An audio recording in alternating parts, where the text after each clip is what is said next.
Well, my parents, though Catholic, were staunchly Republican, very anti-Kennedy. And I happened to be home ill that day and in bed and with the flu, and my mom came up. I can't say she was happy about it, but with a bit of a lift in her voice when she said, "Kennedy's been shot." And, to the extent that we would have gotten Kennedy, out of the presidency, or that he might be out of the presidency, I think was something that they thought would be a good thing. So I had no strong feelings about it one way or another. I think I was 13 at the time, and so there it was. He was dead. Only later did I come to, view things differently. The world did not change for me that day, nor did Kennedy's death change things much. I think that, my own family's view was, quite conservative. I think they're very happy to see the United States become involved in a war, even though Johnson was spearheading it and led us into war. I think that was something that they would have supported and did support, in fact, at the time, wholeheartedly. I was very busy pursuing an education, college, then medical school, internship, residency, and so on. I didn't have a lot of time. But every so often, driving back and forth in a car, there would be a debate on a public station between those who defended the Warren Commission and those who were skeptical of the Warren Commission's conclusion. And it always seemed to me that the skeptics made a lot more sense. And that was sort of my initial view of the thing. And then as things went on, and then with the Vietnam era and the disclosures of the lies that we were told about the Vietnam War, which again, I was a staunch supporter of the Vietnam War as a young conservative Republican, a member of the Young Americans for Freedom, Young Republicans, an acolyte of Ayn Rand, whose work I could quote page after page from memory. But then I began looking at things a little bit differently in view of certainly after the Pentagon Papers came out, but even before then there was some clear lying that was being exposed. And I don't know. I think that informed my view of the Kennedy case in the sense that I began thinking, well, you can't necessarily trust official government statements, conclusions, and reports, and you have to cast a wary eye. So as additional debates would come up, I would then find myself much more sympathetic to the skeptics, if only because what they said made a lot more sense and certainly fit within the view that, the official government pronouncements were X, but, as we had learned so many times before, that was often not the case. I had no reason to doubt the official story. It wasn't anything that I, as a young boy and in high school and so on, nothing that I invested strong feelings about. Then in college, having heard a few debates, having thought that perhaps the skeptics were right, I became sort of very, I would say, mildly skeptical of the Warren Commission's conclusion, but again, invested that skepticism with no passion or intensity. I did pick up some books in the late 60s on the Kennedy case, and when I had a little bit of time, I read a guy named Hurt's book, Reasonable Doubt, and I think I read at least part of Josiah Thompson's 6 Seconds in Dallas, and stumbled across one or two other books, Sylvia Mara's Accessories After the Fact, that seemed to make pretty persuasive case, but again, not so strongly invested in it. And I kind of went along. When the movie JFK came out, it sort of rekindled my interest because it reminded me of things that I'd read. And so I thought, well, this is pretty interesting. And I went back and got Reasonable Doubt out again, scanned back through 6 Seconds in Dallas. And because I'm a physician, I thought I would center upon the medical and autopsy evidence, which is something that I could at least understand as a physician. And I was, going along rather, with some interest when the Journal of the American Medical Association in 1992 came out with a series of very strongly pro-Warren Commission articles defending the official version, slamming Oliver Stone, slamming other critics of the official conclusions. And as I read those articles, I realized right away that there was a lot of nonsense in them that was just factually untrue. That got me stimulated. I wrote a letter to the Journal of the American Medical Association, which they published. I didn't select it for publication. They did.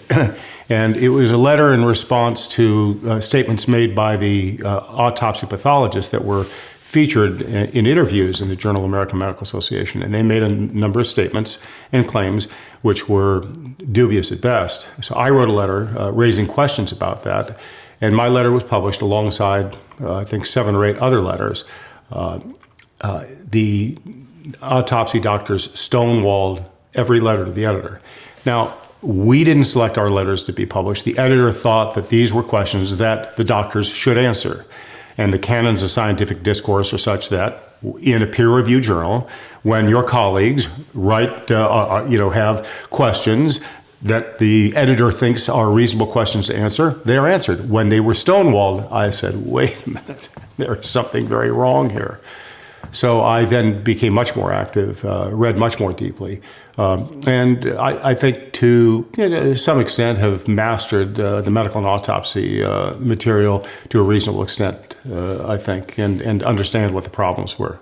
What is the problem with Kennedy's autopsy? And I think that the principal thing is that 3 men who had no business being involved in that autopsy were selected to do the autopsy. It may have been complete inadvertence in the sense that apparently on Air Force One with Kennedy's body in the back of the plane on the way back to Washington from Dallas after the assassination, Jackie was apparently asked, well, we have to do an autopsy, and where would you like to have it done? We have the Armed Forces Institute of Pathology or, Bethesda Naval Hospital. And Jackie, apparently, as the story goes, I suspect this is true, said, well, Jack was a Navy man, so let's have it at the Naval office, facility, which is Bethesda Naval Hospital.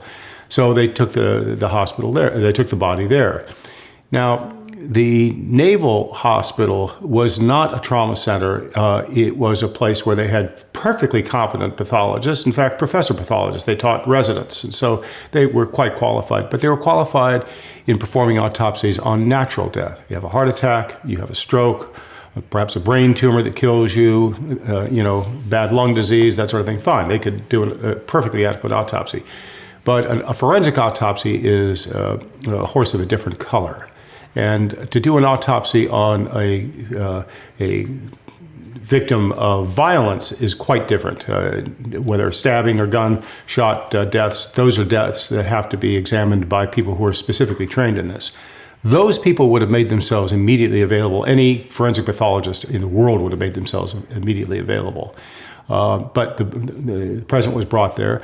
2 men were on staff there, James Humes and J. Thornton Boswell, who were the chieftains in the autopsy department at Bethesda. They took on the autopsy, and they brought in a proper forensic pathologist named Pierre Fink from the Armed Forces Institute of Pathology. The problem with Fink was that Fink, though properly trained, knew what he was doing and properly credentialed, had not done a hands-on autopsy in 3 or 4 years. His role at the Armed Forces Institute of Pathology was basically reviewing the autopsies of others and making observations, suggestions, corrections, and so on and so forth. But he wasn't a hands-on autopsy surgeon, and doing this kind of an autopsy, a complicated autopsy, required the expertise of somebody who knew and was in the continual practice of doing that. This is pointed out in great detail by Milton Halpern, who was then perhaps the dean of forensic autopsy at Columbia, who opined that when Pierre Fink was brought in, he was the Navy bastard child foisted on an Army reunion. The Army bastard child foisted on a Navy reunion, because he was an Army man in a naval hospital and did not feel he had, real authority there. He did make some suggestions and, in fact, asked for some things, and his requests were denied. He testified under oath that he was advised not to, he was directed not to dissect JFK's back wound, which would have been an elemental part of any kind of a proper autopsy. And so that back wound was not dissected.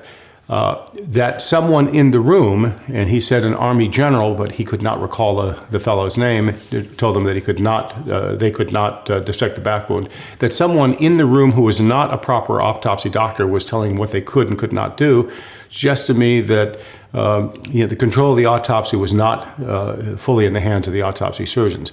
He also asked to see Jack Kennedy's clothing, and permission for that was denied on the grounds that it would have been only of forensic interest, which of course it was, or academic interest rather, which, of course it would have been of academic interest, but it also had tremendous forensic importance. So you had 3 poorly qualified autopsy doctors, and the bottom line is that they were given the body. During the course of the autopsy, they were told the alleged assassin, but the assassin had been captured, that he'd been shot, Kennedy had been shot from above and behind. They were given a body and said, okay, here's the circumstances, here's your dead president, he was shot from above and behind, here's his body, figure out how it all fits. And they did. They were not competent to do a proper forensic autopsy pathologist, but they assumed as true statements made to them about where the shots had come from, above and behind. And so as they put together the autopsy findings, they of course concluded they came up with findings that were consistent with shots from above and behind. Had they been told that he might have also been shot from the right front, for example, that there were evidence of shots from 2 different directions, and possibly from the front, we might have had entirely different findings. Most people think that doctors' findings in autopsies are as factually reliable as a scientific law of thermodynamics. They're not. There's tremendous subjectivity in autopsy work, as there is in a lot of medicine, unfortunately. And these doctors were told what they should expect to conclude, and of course then they concluded what they were expected to have concluded. No surprise there. Subsequently, they were caught lying on a number of occasions, stonewalling me and other reasonable questions in a peer-reviewed journal, and were asked to come in to testify to the Assassination Records Review Board, which they declined to do. So the Assassination Records Review Board, a group that had had a lot of experience dealing with balky CIA agents and so on and so forth, threatened them with subpoenas, and only under the threat of subpoena did these men come forward to testify. So there is it was a poorly done autopsy by men who were not up to the task under circumstances of a national emergency, where they were given the conclusions at the start of the autopsy and came up with findings that fit those conclusions. The conclusion that it was a botched autopsy is not just the conclusion of harebrained skeptics. The conclusion that it was a botched autopsy is the conclusion of the chairman of the House Select Committee on Assassinations, Michael Bodden, who wrote that it was clearly a botched autopsy. But there are huge discrepancies in the evidence that are very important. For example, it is said in the official autopsy report that the skull defect went from the occipital area, which is the back of the skull, toward the parietal skull, which is the side of the skull, and it measured 13 centimeters in length. And that conclusion, that 13 centimeters defect, is the official conclusion. On the night of the autopsy, J. Thornton Boswell wrote autopsy notes and drew a diagram of a skull and wrote the number 17 missing with an arrow going fore and aft. And under oath, he was asked on more than one occasion, and in a taped interview with me, I also asked him, I said, so what's the story? It says 17 centimeters missing. And he says, well, when we first got the body, there was a defect which we measured at 17 centimeters, which puts the hole in the back of Jack Kennedy's head way into the back of the head, because they're just 17 centimeters takes it way back there. You can measure it on a human skull and realize that if the edge of the skull defect was about right here, which is about where it was, 17 centimeters back of that is way back here near the back of the skull, the so-called occiput. And he said that when they got a fragment of bone back and put it back in position in the back of the skull, then the defect measured 13 centimeters. So right on the night of the autopsy, it was very clear that JFK's skull wound was vastly larger than it was in the official reports. And these are reports that were prepared when the body was with them on the night, and one has to assume that these are men that at least know how to use a ruler. So we'll grant them that. Plus testimony repeatedly confirmed that. Then we have the testimony and also the written statements of a professor of neurosurgery at Parkland Hospital, a professor of anesthesia at Parkland Hospital, another professor and another doctor there who wrote on the day of the assassination, right away when the memories are fresh, they had just seen the wounds, that Jack Kennedy had a wound which involved the right side of the head, but also the occipital, or the back part of the head. Now people say, well, people were sloppy about the use of the term occipital. Neurosurgeons aren't. Neurosurgeons use that term very precisely. So do other doctors, for that matter. I mean, people that think that doctors are very sloppy in the use of these sorts of terms haven't been through medical school. And, occipital has a very specific term. It may not mean the occipital bone precisely, but it means way in the back of the head. And then you have numerous other Parkland doctors under oath to the Warren Commission, to the House Select Committee on Assassinations, in interviews with journalists, saying that there was a wound that involved the right rear of the head. Not exclusively the right rear of the head, but a larger, much larger wound. Well, the autopsy photographs don't tend to show that. They tend to show that the defect involved just the side of the head and perhaps anterior of the ear, despite what the diagrams originally showed and other things originally showed. Then what really throws everything into a cocked hat is the fact that all the witnesses who were involved in the taking of the autopsy photographs, that is, all three of the pathologists, the autopsy photographer, his assistant, and other people who worked in the processing labs, said that autopsy photographs that they either took or they processed or they saw are missing.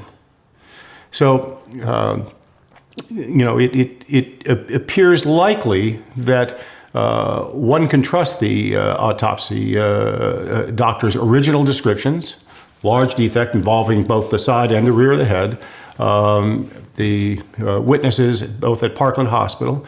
And the rebuttal to this is on page 7 of House Select Committee's Volume 7, page 36 to 39. Shows you how insane I am about remembering these details.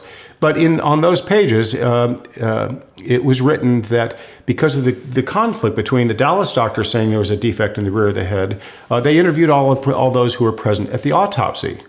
And all those who were present at the autopsy, they said, confirmed the location of the wounds as you see in the autopsy photographs right up here. But they suppressed the interviews with those individuals. They never released them at the time the House Select Committee went out of business in 1978. And we sat there in the dark, having to take it on the word of these responsible authorities who had written the House Select Committee's report that the autopsy witnesses rebutted the view of the Parkland doctors. And of course, sitting there with the body for 4 hours, they would have been in a better position to judge that. Then with the Assassination Records Review Board in the mid-1990s, out came all those interviews. And lo and behold, the very autopsy witnesses who were supposed to have confirmed that the defect was on the side of the head and not in the back of the head uniformly said the wound was in the back of the head. And they drew diagrams showing that. All those had been suppressed. And the House Select Committee on Assassinations had simply lied. They just simply, misrepresented the truth. This is the sort of thing that makes skeptics, know clearly and fully that you just can't trust official conclusions. There is deceit in the official records. I think the simplest thing and the simplest way of understanding it is that honorable men, the autopsy surgeons were honorable men, were given an impossible task, told what the conclusions would be before they started the autopsy of the century. They then did very sloppy work, by all accounts. Their conclusions stand in the face of logic, in fact. And then they were caught lying. They were caught lying about the autopsy photographs. They tried to stonewall official government investigators. They tried to stonewall their fellow colleagues in the Journal of the American Medical Association. And official reports have been unreliable. You read what official reports said, and they're just not truthful. Why is there a reason to suspect that he was shot from the right front, in addition perhaps to also from behind? Well, perhaps the biggest reason to think that is that with that fatal shot, immediately after that fatal shot, he's driven backward and to the left. Now, what you'll read and hear from, quote, official sources is that there's an explanation for that. And the explanation for that is that there was a jet effect. He was shot from behind, but because the bullet went in small and emerged large, there was a huge jet of ejected material forward that drove the head back. And the largest proponent of that is a man who won a Nobel laureate, who a Nobel Prize in physics, Luis Alvarez. And he wrote that in the September 1976 issue of the American Journal of Physics, that he had done experiments that had proved just that, and that is that with melon shooting experiments, shot from behind, the melons moved back toward the rifle.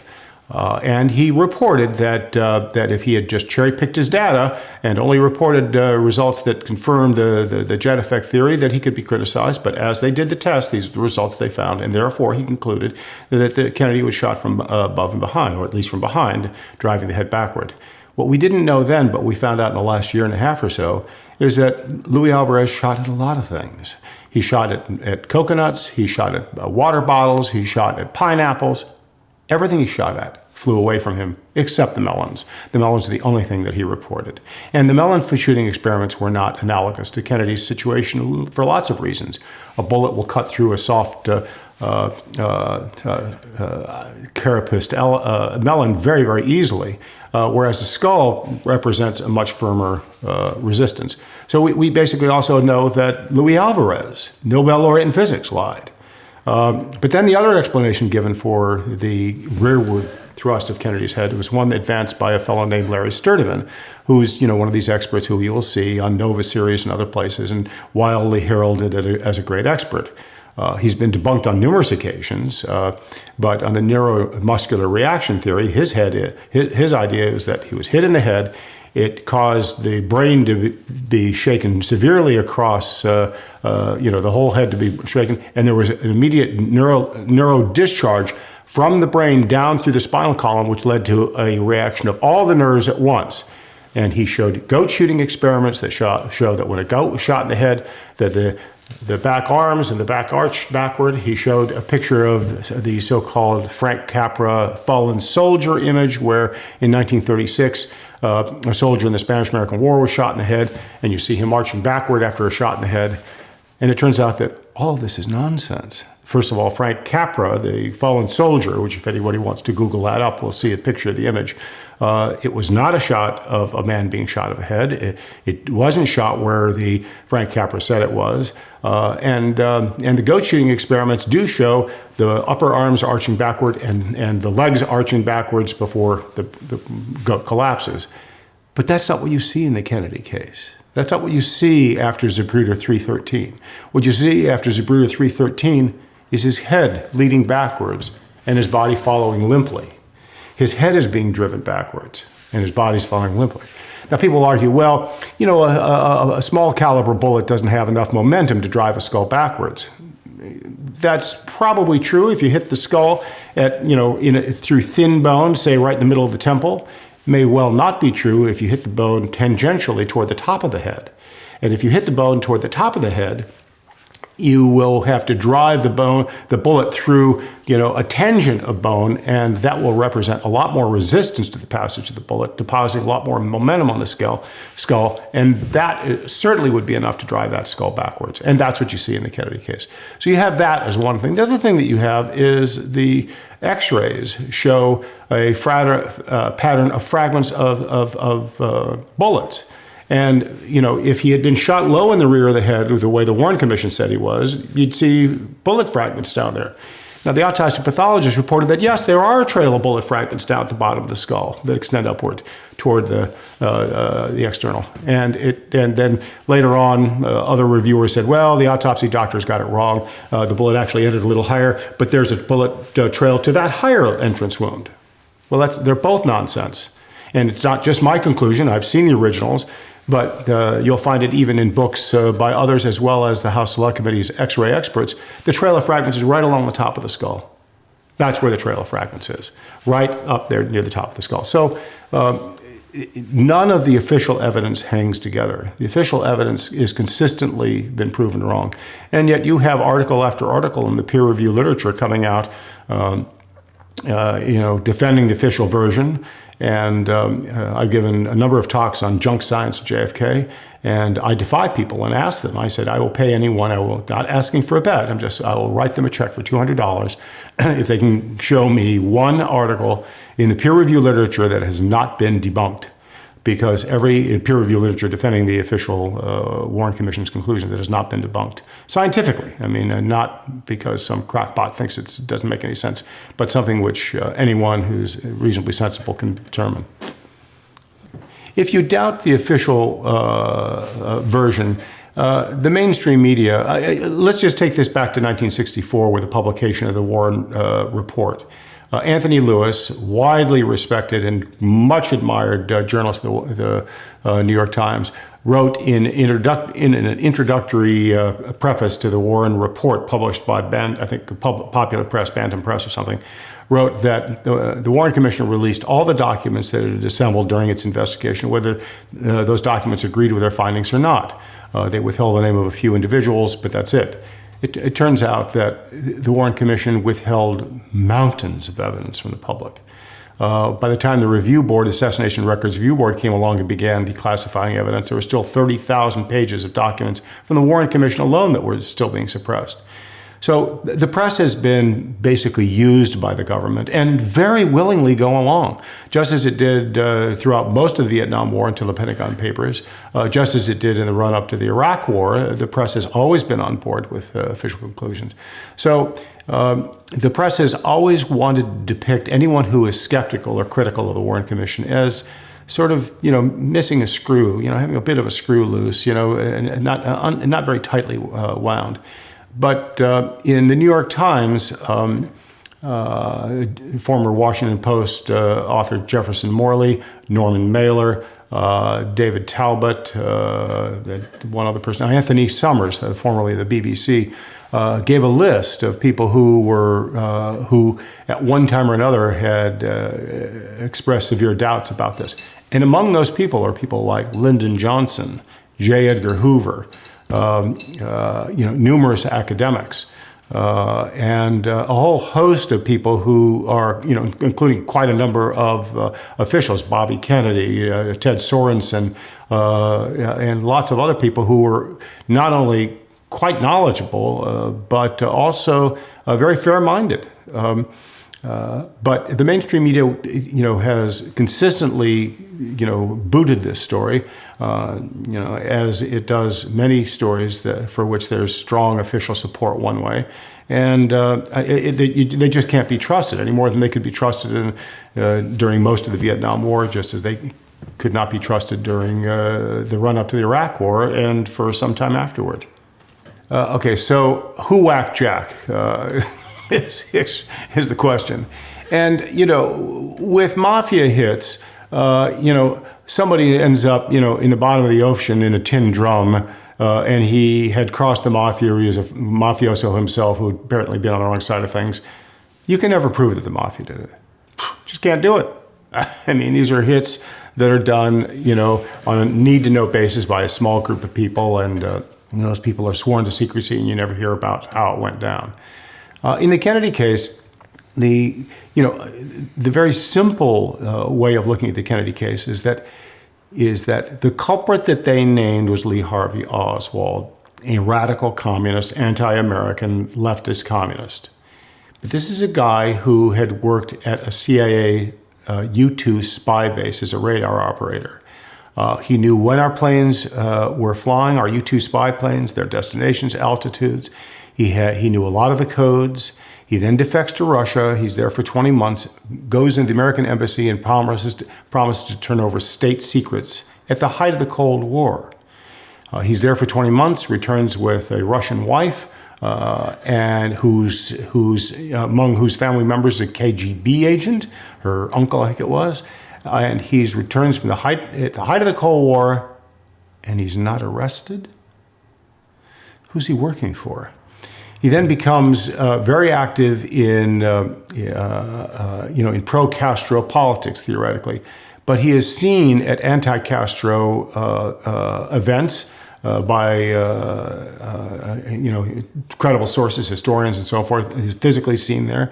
All of his friends are anti-Castroites, right-wing anti-Castroites, all the people who he associates. He does not have one communist or leftist friend. Who's he working for?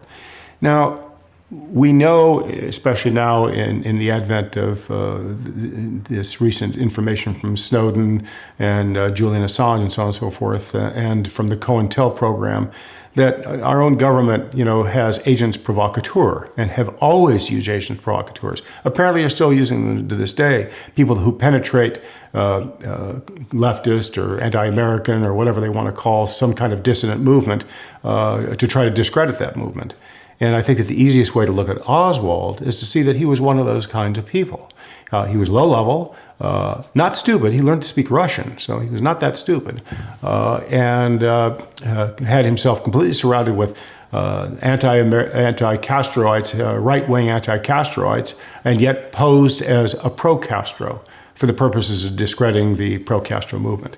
So that's the guy who theoretically shoots Kennedy. He's a lousy shot.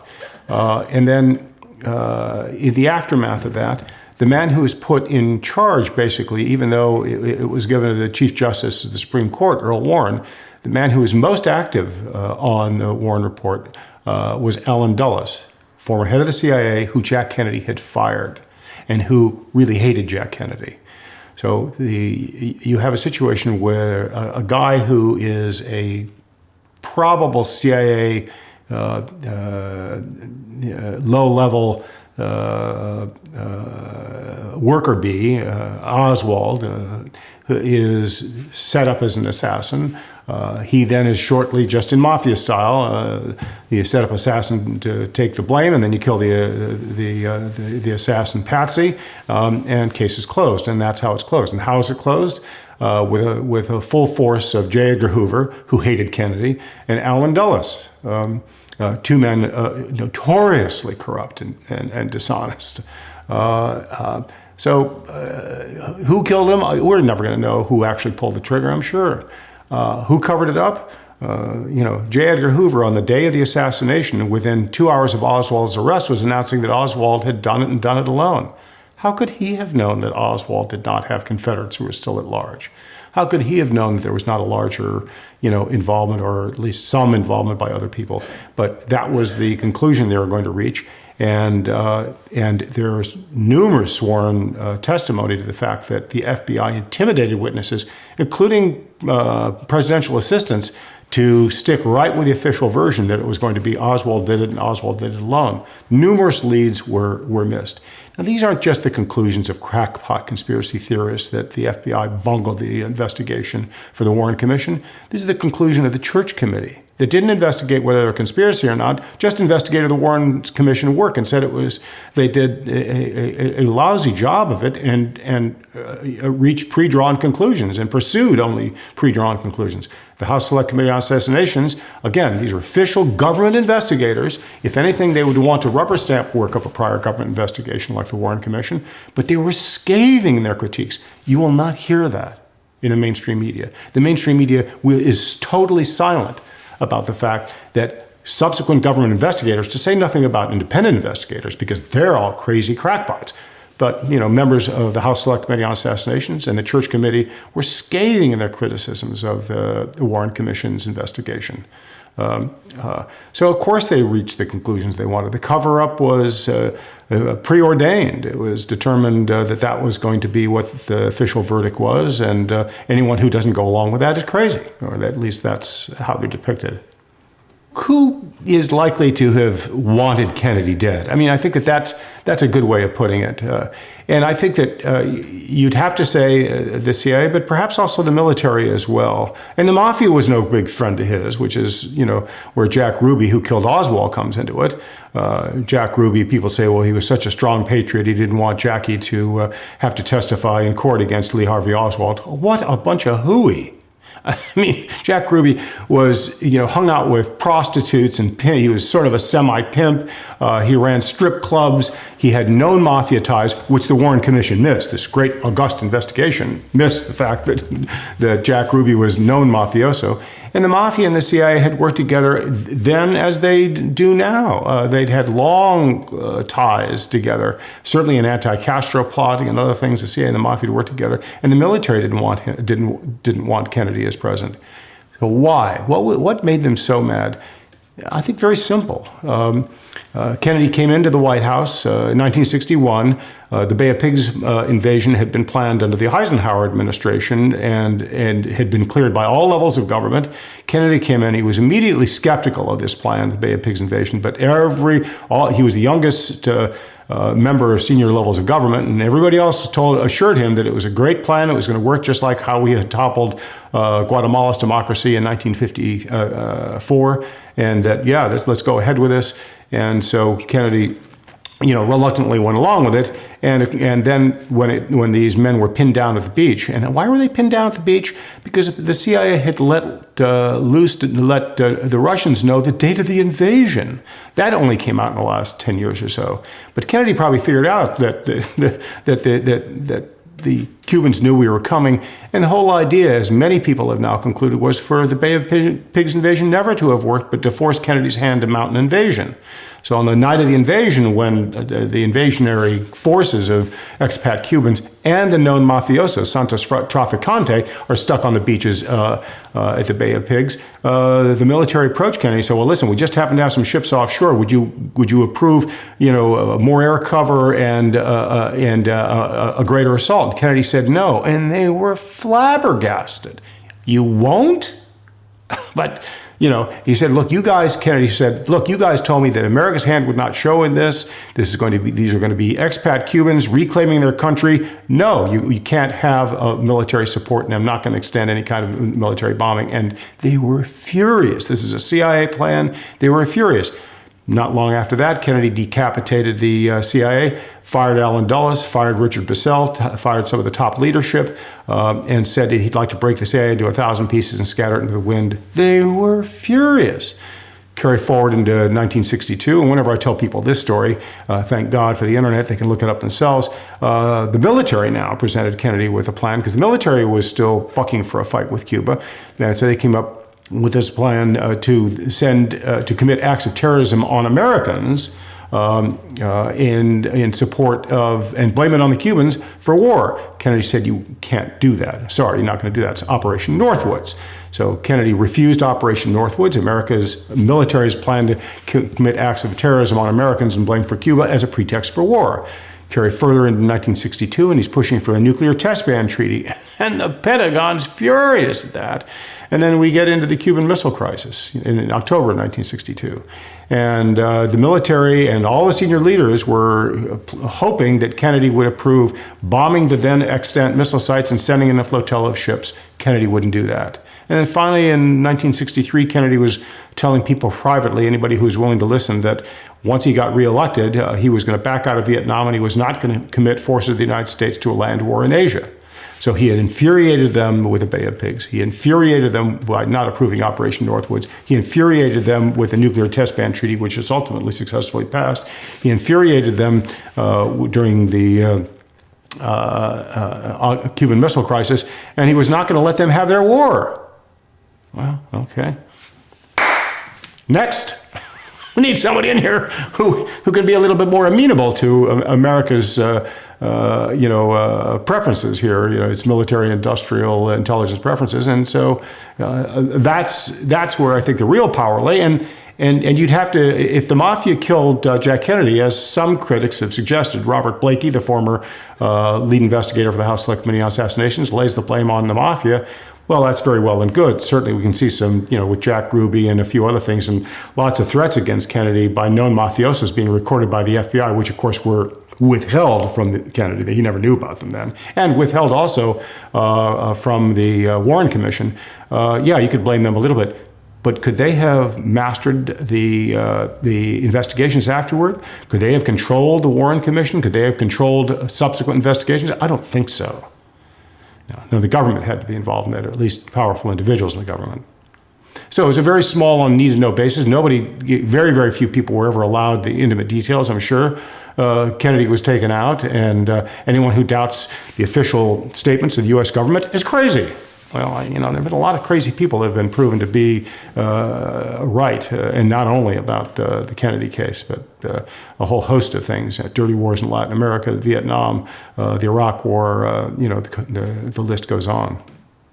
It escapes me now who it was. It may have been Curtis LeMay, who was this just, outrageously hawkish pro-war, lunatic. Secretary of the Air Force, Curtis LeMay, who was furious at the Bay of Pigs, the Cuban Missile Crisis denouement, because we settled it without a war, and he, really was looking forward to a war. It may have been him or maybe someone else. You can Google it up and find it. But someone made the comment one time, an American military man said that, look, if we have a nuclear confrontation with the Russians, and at the end of it, 2 Americans are alive and 1 Russian's alive, we win. This is the kind of mentality of these people. And I fear very much for my own children that that's the kind of mentality that is now creeping back into important positions of power in this country. There is this idea that we are inadequately at war, despite the fact we're at war. But certainly in that time, you had these same sorts of people who were very actively involved in trying to push Kennedy toward war, as they did Johnson.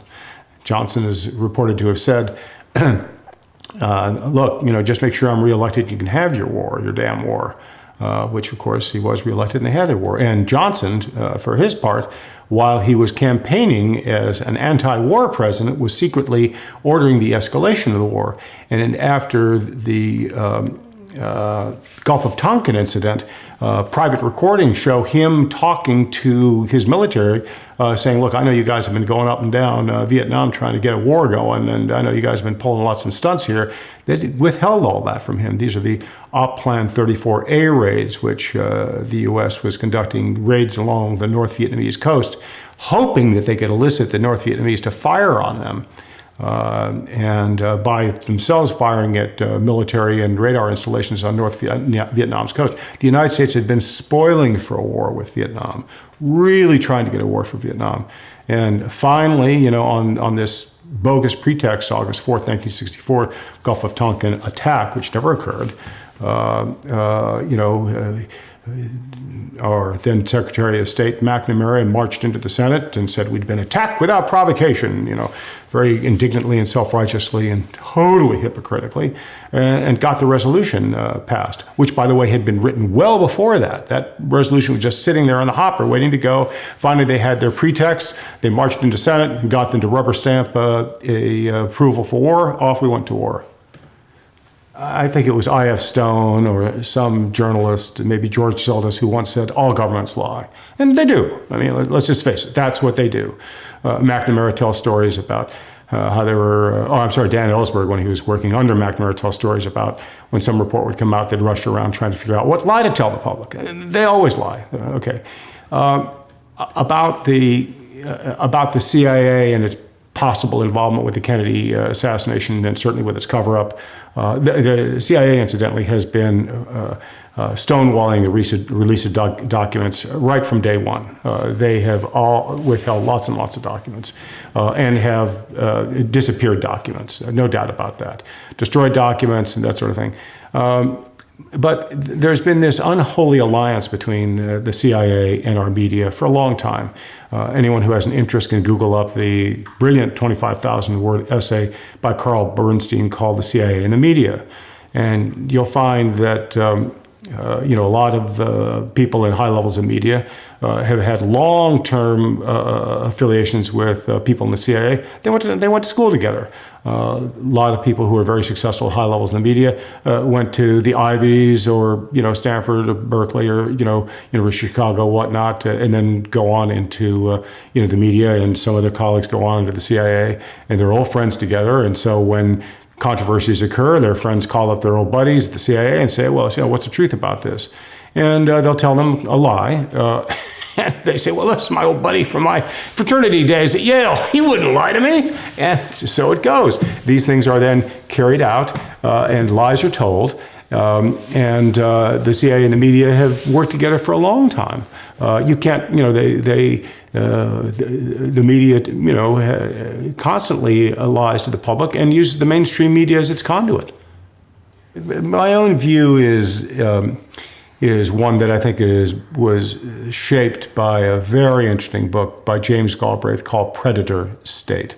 Galbraith, who's a professor of economics at University of Texas, Austin, son of John Kenneth Galbraith, long personal experience with the functioning of government and very thoughtful and authoritative.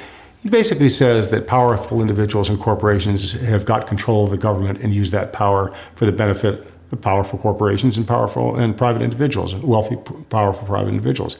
And I think that I don't see that we really have any kind of a true democracy now, particularly in the wake of the passage of bills like Citizens United and the recent evisceration of limits on campaign spending. It is not one man, one vote in America. It's $1, one vote.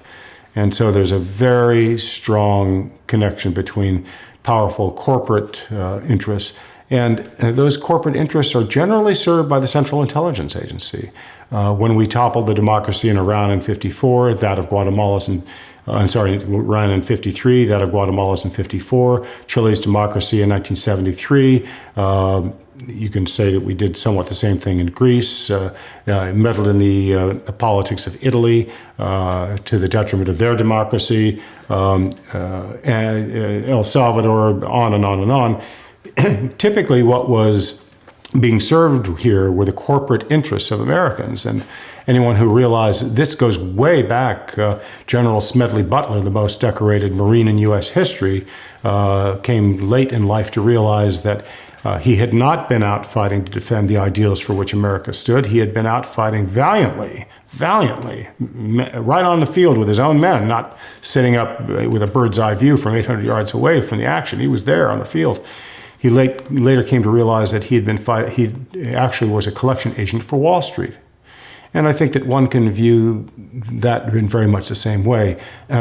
Things that are inimical to Wall Street interests are strongly criticized by our media. That is, pretty much allied with powerful interests in this corporation that are seen to through the agency of outfits like the CIA and our militarists. So I don't really think we have a democracy in any kind of a true sense. I think that we have an oligarchy, whose control of the media actually controls the mind and thoughts and guides the public and the view of the public toward policies that, are friendly to powerful corporate interests and wealthy individuals. So I think that we're in sort of a post-democratic period now. Whether we stay that way or not remains to be seen, but I'm terrified for my own children. And I'm not someone who hates America. I've done well here. I started out, whenever I'm in any group where we're talking about this, invariably I grew up poorer than anyone in the room, and I've done at least as well as almost all of them, if not better. And so I have no reason to hate America on that basis. But I think I can see clearly, having grown up on the other side of the political spectrum, that the direction we're heading now is one that's quite terrifying. Endless war, endless oppression, and evisceration of civil liberties at home. And as I think Stokely Carmichael or someone like that once said, the chickens have come home to roost when Kennedy was killed. He says, finally, the corrupt power that we have projected abroad is now being directed at home. And we see more and more and more of that with, the militarization of our own police, the huge incarceration state we have, with 5% of the population and 25% of the world's prison population. It's a frightening situation we're in. I think that one should be, quite proud of the fact that, you are, a dissident in a sense in terms of the conventional view, and not just about the Kennedy case. I mean, I think that anyone who, accepts the official view of so many things has a lot to answer for. Governments, all governments lie, and our government lies to us probably no more and no less than any other government does. The fact that we're the most powerful government, America's the most powerful government in the world, is a problem, because the lies here are much more harmful, not just to us as citizens, but to the victims of deplorable policies abroad. I think that it is the dissident, it is the person whose view is skeptical of what he hears. That's the person who I think, I don't in the least worry about feeling marginalized. It would worry me quite a bit if my views were strictly conventional, because those can't be true, and we know repeatedly they've been proven to be untrue. So I think that you should, if you're viewed as unconventional or as holding unconventional views, perhaps they're sort of independent of the sort of propagandizing influence that goes on in this country. And all countries and governments try to propagandize their people to believe the government's lies. There's nothing unique about that in America. Totally unexceptional and unsurprising. I think that we are the most effectively propagandized people in the world. I had a Russian patient come in, wonderful guy. We would parry back and forth on a lot of issues, a great guy. And I said, I think that our press in the United States is worse than it was in the days of the USSR, Pravda in his best and years there. And he goes, oh, no, it's much worse in Russia, much, much worse in Russia. I go, well, no, I know. You had Pravda and you had Izvestia, and they told, they lied all the time, that sort of stuff. And I said, I said, it's terrible people. I said, but, and this is just after the Iraq War. And I said, but, when you were there, did you believe them? He goes, oh, no, we knew not to believe them. We used to sell the papers with a little jar of salt so that you could take your lies with a grain of salt. I said, yes, America believes our papers. So which is worse? Is it a government that lies to its public and the public believes that they're being told the truth? Or is a government and are the papers worse, is the propaganda worse in a country where the propaganda isn't believed by people? And I would have to submit that American propaganda is vastly more successful and therefore made more dangerous. So I always found that exchange somewhat interesting, because people do have such faith in American media, and it's just appalling. There's a group out of Sonoma State that puts out a publication every year called Project Censored. And I recommend anyone who has an interest in stories that are never told to pick up a copy of their yearly edition, and you'll read all sorts of fascinating stories that never make it into the mainstream media that are important.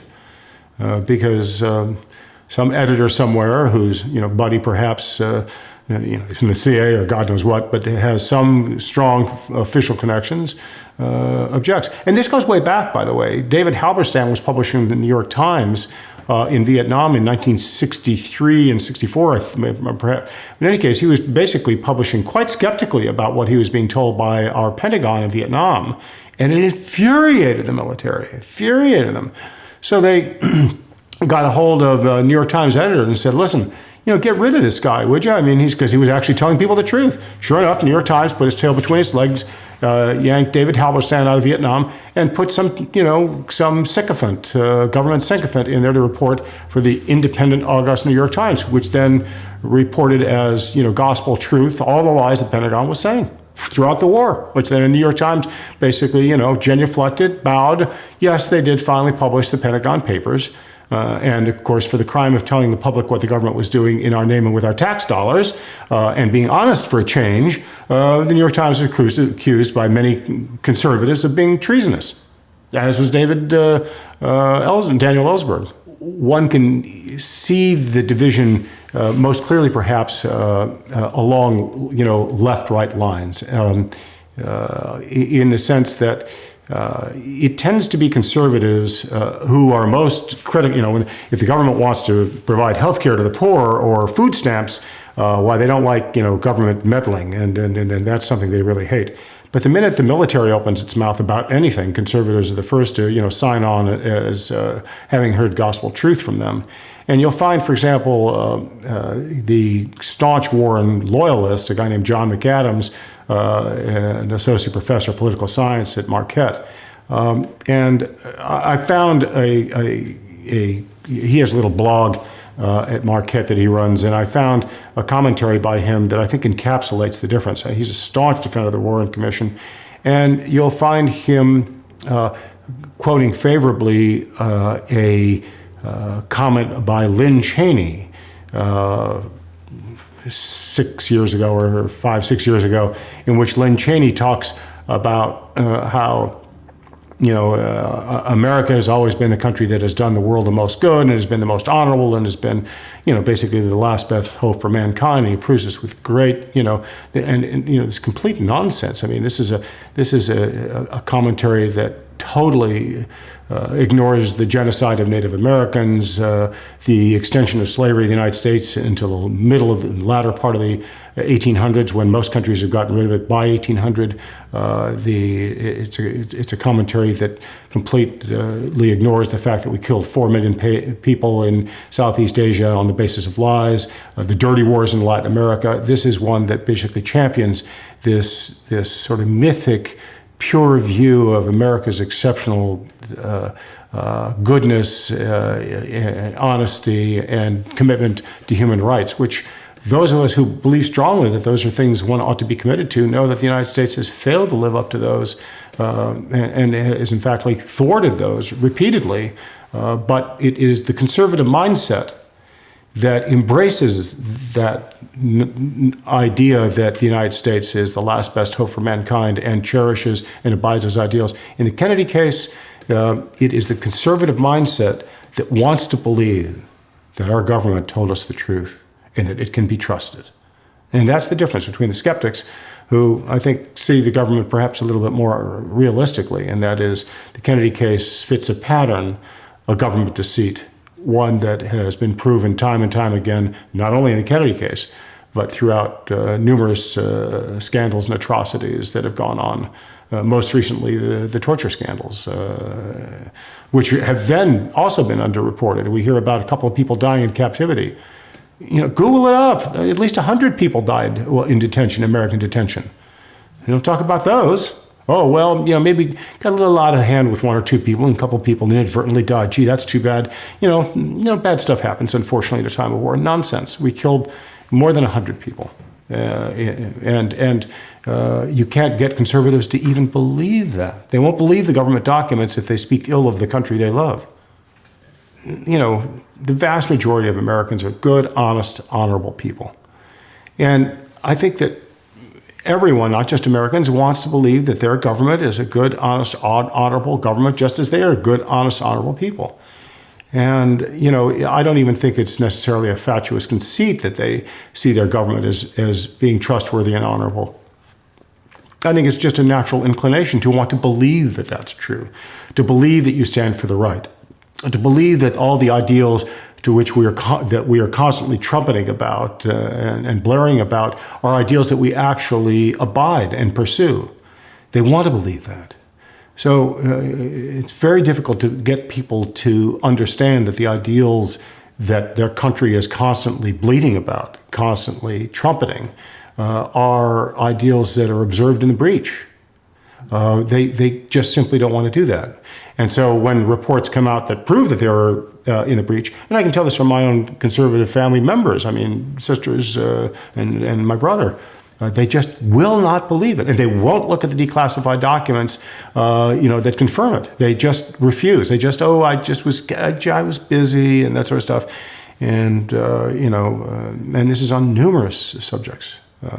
So people want to believe in their own goodness, of course, and the goodness of the country that they live in and their own citizen. And I don't know of any other country that hypes nationalism quite as as forcefully as the U.S. does. I mean, this is a hyper-nationalistic country. I mean, think about it. I mean, what are the elements, as someone pointed out, he said, what are the elements of fascism? He said, okay, well, you have hyper-nationalism, you have suppression of civil liberties at home, a muscular military intervention abroad, a fusion of corporate and state power, and a control of the media. And then he looked at me and he said, and if those are reasonable, a reasonable, succinct summary of the elements of fascism, in what way is America not sort of a semi-fascist country? We certainly have, hyper-nationalism going on, a muscular military interventionism abroad, a suppression of civil liberties here at home, which we see almost every day, and a control of the media. What more do you need? Oh, we're not pushing Jews into ovens, so I guess that means we're not fascists. Well, the Spaniards weren't either under Franco. I think that the principal argument in defense of the Warren Commission conclusion is a disreputable argument dismissed in anyone's first year in taking logic, and it's an argument from authority. And invariably, you're asked to weigh the differences between the sources, okay? On the one hand, you have the Chief Justice of the United States, the former head of the Central Intelligence Agency, the head, Alan Dulles, served on the Warren Commission. You have congressmen and senators serving on the Warren Commission, including Gerald Ford. You have the head of the most respected investigative agency in the world, the FBI, J. Edgar Hoover's FBI. These are the people who have come up with the facts and conclusions that proved Oswald did it. And on the other hand, you have these kind of crackpot skeptics out there, can't get a job, disaffected, hate America, commie leftists. Who are you going to believe? I mean, really, let's be honest. Who can you trust? And this was carried out in a debate with the editor of the Journal of American Medical Association, who gave as pure an articulation of this very argument from authority as you'll ever read anywhere. Totally bogus argument. Basically saying, he, rattled off the qualifications of the autopsy doctors, who he featured in Journal of American Medical Association articles. He invited them to do that. And he featured these guys, rattled off their credentials and said, are these men whose conclusions you could not trust? Of course, what he didn't tell anyone, number one, he himself was a former military pathologist, George Lundberg. Number two, his close personal friend, or at least they were good friends in the military, was one of JFK's chief pathologists. And when JAMA was sued and lost a suit for $250,000, Lundberg had to admit under oath that he had gotten a call from someone who he would not name under oath, who told him, listen, you got to do something about this damn movie JFK. Oliver Stone's done a job of really depicting the autopsy doctors in a very bad light, and can't you do something about that? And so patriotically, he sallied forth to do something about it and came up with these articles for which the AMA was sued and lost about $250,000, number one, and was initially heralded. Of course, they were heralded in the New York Times. The New York Times wrote glowingly about these articles. And of course, when later they were debunked, it said nothing about them. That's New York Times general policy. And later when an award that they've been given, the Lissagore Award, the people who awarded it threatened to withdraw it because they realized there were huge irregularity in the editing of these articles. It's always an argument about authority. It's an argument from authority. Are you going to trust the most respected members of society or these disaffected dissidents? And I would say to people, well, who should we have trusted in the run-up to the Iraq War? Should we have trusted the President of the United States, the Defense Secretary, or those crazy French people who were saying that Americans are crackpots about there being an imminent threat? Who should we have trusted during the Vietnam War? The President of the United States, the Joint Chiefs of Staff, American presidents, those people? Or should we have trusted these, commie pinko, long-haired, hippie, dope-smoking, radical anti-war types who were saying that we were committing atrocities and that we were being lied to? Who should we have trusted, Let's take a look at one narrow part of the left's defense of, or at least some members of the left's defense of the Warren Commission's conclusion. And for that, I would name Max Holland. Max Holland wrote for The Nation, no longer does, I don't believe, but did write for The Nation magazine, which is certainly a leftist outlet, and wrote very spirited defense of the Warren Commission. So people will say, well, what about, you've got somebody on the left defending the Warren Commission's conclusion. I mean, how does that make sense if, And I'd say that Max Holland is quite an exceptional and an unusual individual. The other thing you'll really read about Max Holland is if you look hard enough, and it doesn't take too long. In fact, if you look up Max Holland defends the Warren Commission and The Nation, with my name, you'll see a long essay I wrote where I have all the URLs to where you'll find this. He's also published things on the CIA's website. This is a guy who speaks for the left, but the CIA publishes his work. Interesting. And what you find with The Nation is, again, they're willing to go so far, but only so far. And this isn't just my conclusion. The guy who broke the Iran-Contra story, a guy named Robert Perry, who now writes for ConsortiumNews.com, Robert Perry points out that the Nation magazine has always been the limit of what's allowable on the left. But a lot of stories that should be published are not published in The Nation because they will only go so far, and ultimately they abide, officially on very important subjects. They will defy them occasionally, but when you have somebody like a guy who writes for the CIA defending the Warren Commission and The Nation, I think you have to ask yourself, okay, so how likely is it that the CIA is going to grace space to somebody who's known deceitful outlet is going to grace a writer space if he's not someone who's telling stories they want told? Max Holland, very interesting. He writes for The Nation, also writes for the CIA, and is sort of. People will point to The Nation magazine as defending that, and yet even The Nation magazine has debunked much of what Max Holland has argued. Max Holland and Alex Coburn, may he rest in peace, argue that Kennedy was a clanking cold warrior spoiling for a fight in Vietnam. Complete nonsense, which we now know from multiple sources that Kennedy was committed and determined not to send ground troops into Vietnam, had been constantly urged to do so by the military. But Max Holland has argued against that. So we had invited, some people were putting together a conference, asked me, I said, yeah, let's get Max Holland out there to debate on his view that Jim Garrison had been the one that had totally befuddled America's mind about the Kennedy case. And so the person who was supposed to debate him didn't show up. And so they said, well, now you've got to do it. And of course, that's my area of expertise is more the medical and autopsy evidence in the Kennedy case and not the Jim Garrison stuff. But I thought, okay, well, effectively defeating someone in a debate on the Kennedy case isn't very difficult if you're arguing the right side of the case. So even though Max Holland is this great editor from The Nation magazine and very well steeped in thought, it shouldn't take me too long to equip myself to make him look like an idiot. And so I prepared for the debate, and I got up and I did make him look like an idiot. And anybody can find that on C-SPAN if you want to spend about an hour listening to the debate between the two of us. Whereupon Max Holland's book that he was supposed to be publishing was never published. I hope that I had something to do with his not publishing that particular defense of the Warren report. But Max Holland is your classic leftist, quote, leftist, who really isn't a leftist. He's basically, your pro-government, he probably believes in food stamps, and he probably believes that there should be, some help to the poor in education. But when it comes to important issues, Max Holland's definitely on the government side.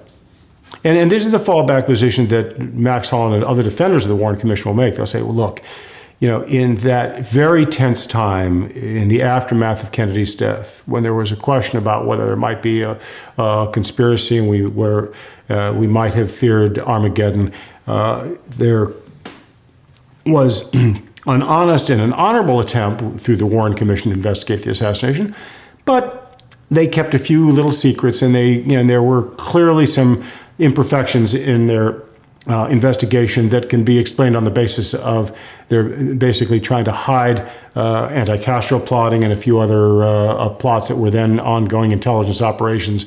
But ultimately, it was an honorable investigation carried to its utmost limits, quote unquote, Max Holland. Well, that's the fallback position. Yes, there were a few errors. Yes, it was imperfect. Yes, it could have been done better if it was done today. But given the time and the circumstances, they did a damn good job. And so that's the fallback position. You can trust him. Nothing's perfect. Complete nonsense, but that's the fallback position that people who are defenders, they're willing to concede to the critics a few of the errors. The conclusions they will never concede. Peter Dale Scott's thesis is that the idea was to blame this on Oswald as a pro-Castroite, acting at the direction of Castro. As a pretext, again, for war. Remember, we tried to get a war going, or we should try to invade the island, take it over the Bay of Pigs. Kennedy wouldn't let him do that. They tried Operation Northwoods. They're going to kill Americans in act of terrorism. Our own military was, as a pretext for war, by blaming that on the Cubans. And then during the Cuban Missile Crisis, they wanted to send in, a flotilla of ships to attack the island after we'd bombed the missile sites. That didn't work. And now they had this other plan to deal with Castro, and that is to blame him for Kennedy's assassination. And the problem with that, as Peter explains it, and I hope I'm not doing him a serious injustice, is that it became very apparent, well, look, if Castro was behind the assassination of the President of the United States, that means the communists and the USSR was too. That means that we have to take war to the Russians. And if we take war to the Russians, they might be impolite enough to actually take it back against us. That might mean the death of 40 million Americans. And so all of a sudden they said, ooh, better not let that happen. So let's do this. We'll just blame Oswald for everything. He was a lone nut, and we'll let it settle at that. We had him pretty much, patsied up as the pro-Castroite.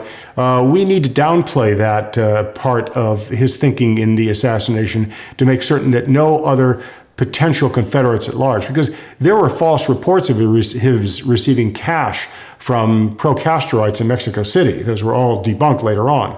But had they wanted to blame Castro, had they wanted to move toward war with Cuba and an invasion of Cuba, they might very well have been able to, quote, prove that those reports of payoffs to Oswald to kill Kennedy were true, payoffs from Castro.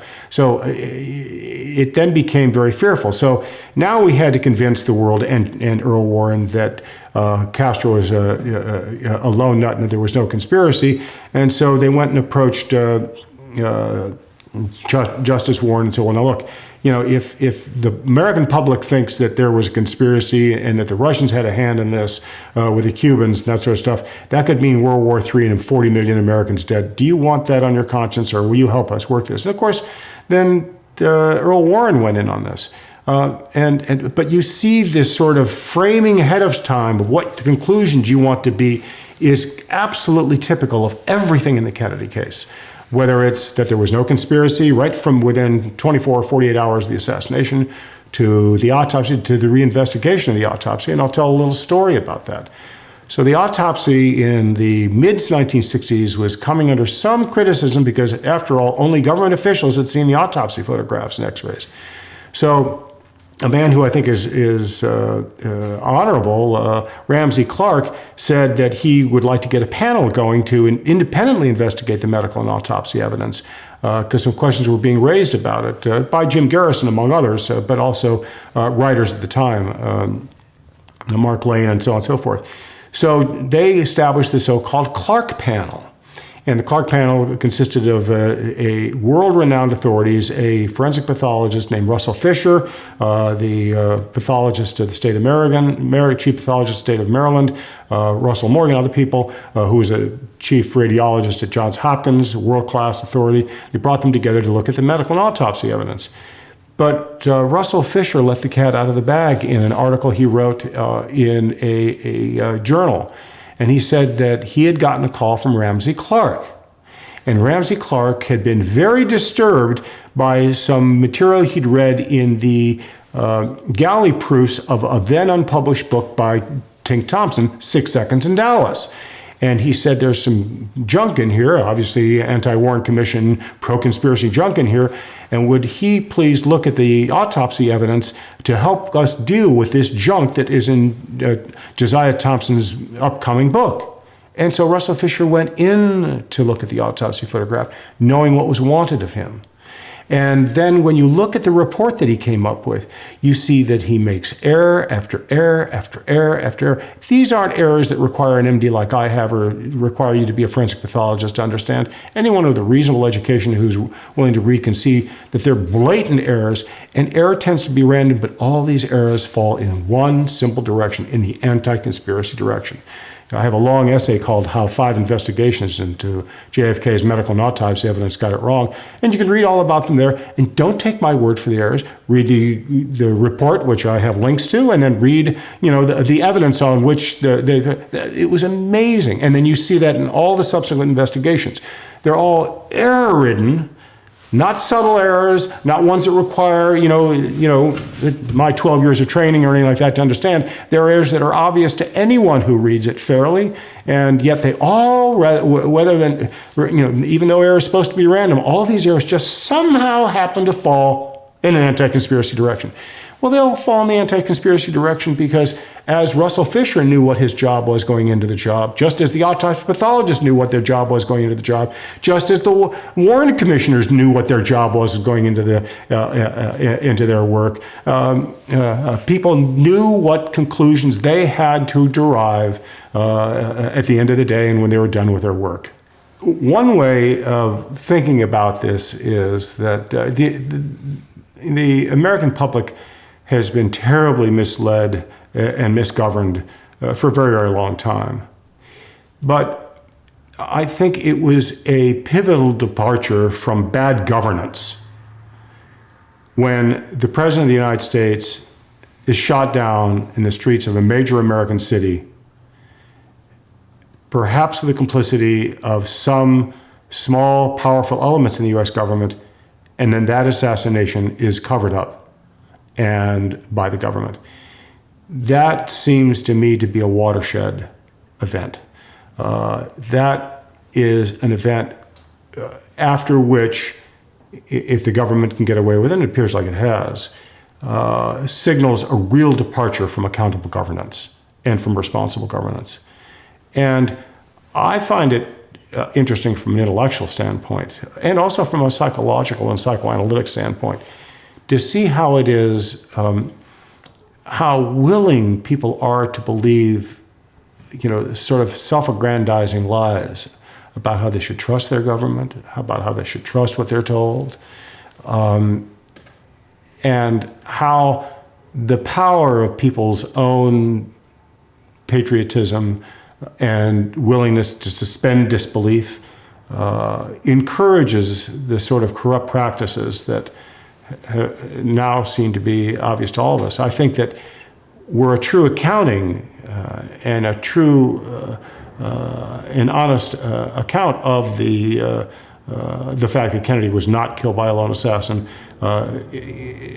embraced even by elements of the mainstream media and more powerful interests who all now have to salute the official fiction or won't rise to positions of power and authority. It might force a re-examination of what trust we put in our government, what trust we put in our investigative agencies, and what power we should perhaps pull back from those who govern us and lie to us and manipulate us. I have this hope for my own children, grandchildren. I've done fine in life. I'm going to get through this okay. I'm going to be living large for the rest of my life, I think. And thank you very much. I don't hate America, but I think that we've seen an evisceration of the middle class in this country. We've seen poor, smart students being debt peons in this country in a way that was never the case when I was a poor, smart student. And we've seen what little accountability there was in governance just go by the wayside, and a greater and greater willingness to lie to the public and to have our mainstream media which was somewhat skeptical toward the latter years of the Vietnam War, now becoming, just complete sycophants and reporting as true whatever lies the government tells them. Even my family members on the right, because again, having grown up around a bunch of John Birchers who were, kind of a little bit loopy on their own, they had some reasons to mistrust government, from the standpoint that, the government, was run by this communist, Dwight Eisenhower, So there was a skepticism there. I think that the view was that, yes, well, they may, Kennedy was not probably killed by Oswald alone. That's okay, but maybe it's better that he wasn't there. Maybe Oswald didn't do it, but aren't we better off because we got rid of him? You can't make this stuff up. I think that's how they think about it. I think that whenever I'm asked to have an exchange. And I had a debate with Michael Baden. Oh, that might be unseated. No, I don't think it is. I had a debate with Michael Baden. Now, here's the former chairman of the House Select Committee on Assassinations Forensics Panel. Here's a man who defends the Warren Commission's conclusion. And, whenever he makes public announcements on it, they are so, factually flawed and just outright false. It's breathtaking. So, but there I was going to a debate at Duquesne Law School in 2003, I guess, for the 40th anniversary of assassination. And as I was going there, people came up to me and said, well, now, aren't you a little worried just, as like, practicing ophthalmology in San Francisco to be debating medical and autopsy evidence with one of the world authorities in medical autopsies and forensic autopsy, and a man who was chairman of the House Select Committee on Assassination? I said, yeah, no, it really does worry me because, it's going to be terrible for poor Michael Baden to be so humiliated by somebody who has such fewer credentials than he has, in a public forum like this. How embarrassing for him. And of course, they all laughed, typical idiotic braggadocio, right? But then I got up at the debate and made him look like a complete idiot because he tells these fairy tales. And principal among the fairy tales that you will hear Michael Baden tell, if he's interviewed tomorrow, he would tell it. He's told it in the last couple of years, even though I've repeatedly pointed out to him what a fairy tale he is. He says the autopsy photographs are lousy because during the autopsy, and various tellings have it being an FBI agent, sometimes it's a Secret Service agent, someone from either the Secret Service or the FBI comes up to the autopsy photographer and says, hey, do you have clearance? They go, well, no, we're the autopsy. Well, you don't have clearance, you can't take these photographs. So they took their cameras, took the film out of the cameras. They said, we'll have our guys take the autopsy photographs. And so if various tellings is an FBI agent or a Secret Service agent took the autopsy photographs, and that's why they're so lousy. That's a complete fairy tale. And how do we know that's a fairy tale? Well, there are perhaps 15 or 20 proofs that that's a complete nonsense and fairy tale. But perhaps the most compelling one is that the forensic pathology panel report, he was the head of it, right? That report names the autopsy photographers as John Stringer. And who was John Stringer? He was the official autopsy photographer at Bethesda. There was no FBI agent or Secret Service agent that took those photographs, and he should know that. He wrote that, or at least he should have at least read the report that somebody wrote in his name. This is the sort of nonsense you get, and you'll never get a respected, thoughtful, authoritative, experienced, learned journalist to point that out. They just won't do it because he's telling what the government wants being told. Why would you bite, a gift horse? Why would you, ever question someone who's telling the story that powerful forces want being told? You won't do that. And you have to understand, this assassination occurred a long time ago. The majority of the people in America weren't alive when it happened. It happened that long ago, right? So, long time ago, this, and it's now passing into history. And so it's like so many terrible things. It's sort of like, the atrocities at My Lai, the other atrocities that have been involved, America's dreadful behavior and all sorts of different things, Vietnam War. And so, we sort of say, ooh, well, that was then, now is now. And, let's look forward, not look back. That's one of Obama's favorite things. And so, I understand why people don't have the passion or interest about it because it's very long ago and it's very, very contested. And you'll come up against lots of resistance from official sources if you argue the other side, as I have. I don't need their money. I'm independently wealthy. I can take care of myself. I can take care of my kids. They can't threaten me economically. Other people have been threatened economically, I think, and have lost important positions because of their position on the Kennedy case. And so my heart goes out to them. But there's a strong willingness to abide official conclusions about things. And so people don't have the time and there's so many distractions now, they don't have the time and they can't devote the attention to it. But I think it's important nevertheless, because we're going to have an honest understanding of what our government has been up to and has done. I think we have to have an accounting of the fact that there may very well have been a coup in this country on November 22nd, 1963. Yeah. What if Oprah did on her book club, she had, the country read JFK and the Unspeakable, or On the Trail of the Assassins, or Rush to Judgment, or something? What would happen? She would face a hail of criticism. She would become persona non grata. She would be reviled. She would be attacked viciously. I don't think that she could do it. And I think that she knows that she probably could do it. I mean, I have no idea what her opinion might be on the Kennedy case, but I just basically, people know. I mean, there's incredible self-censorship in this country.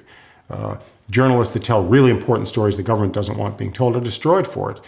We saw that with Gary Webb and the crack cocaine stories.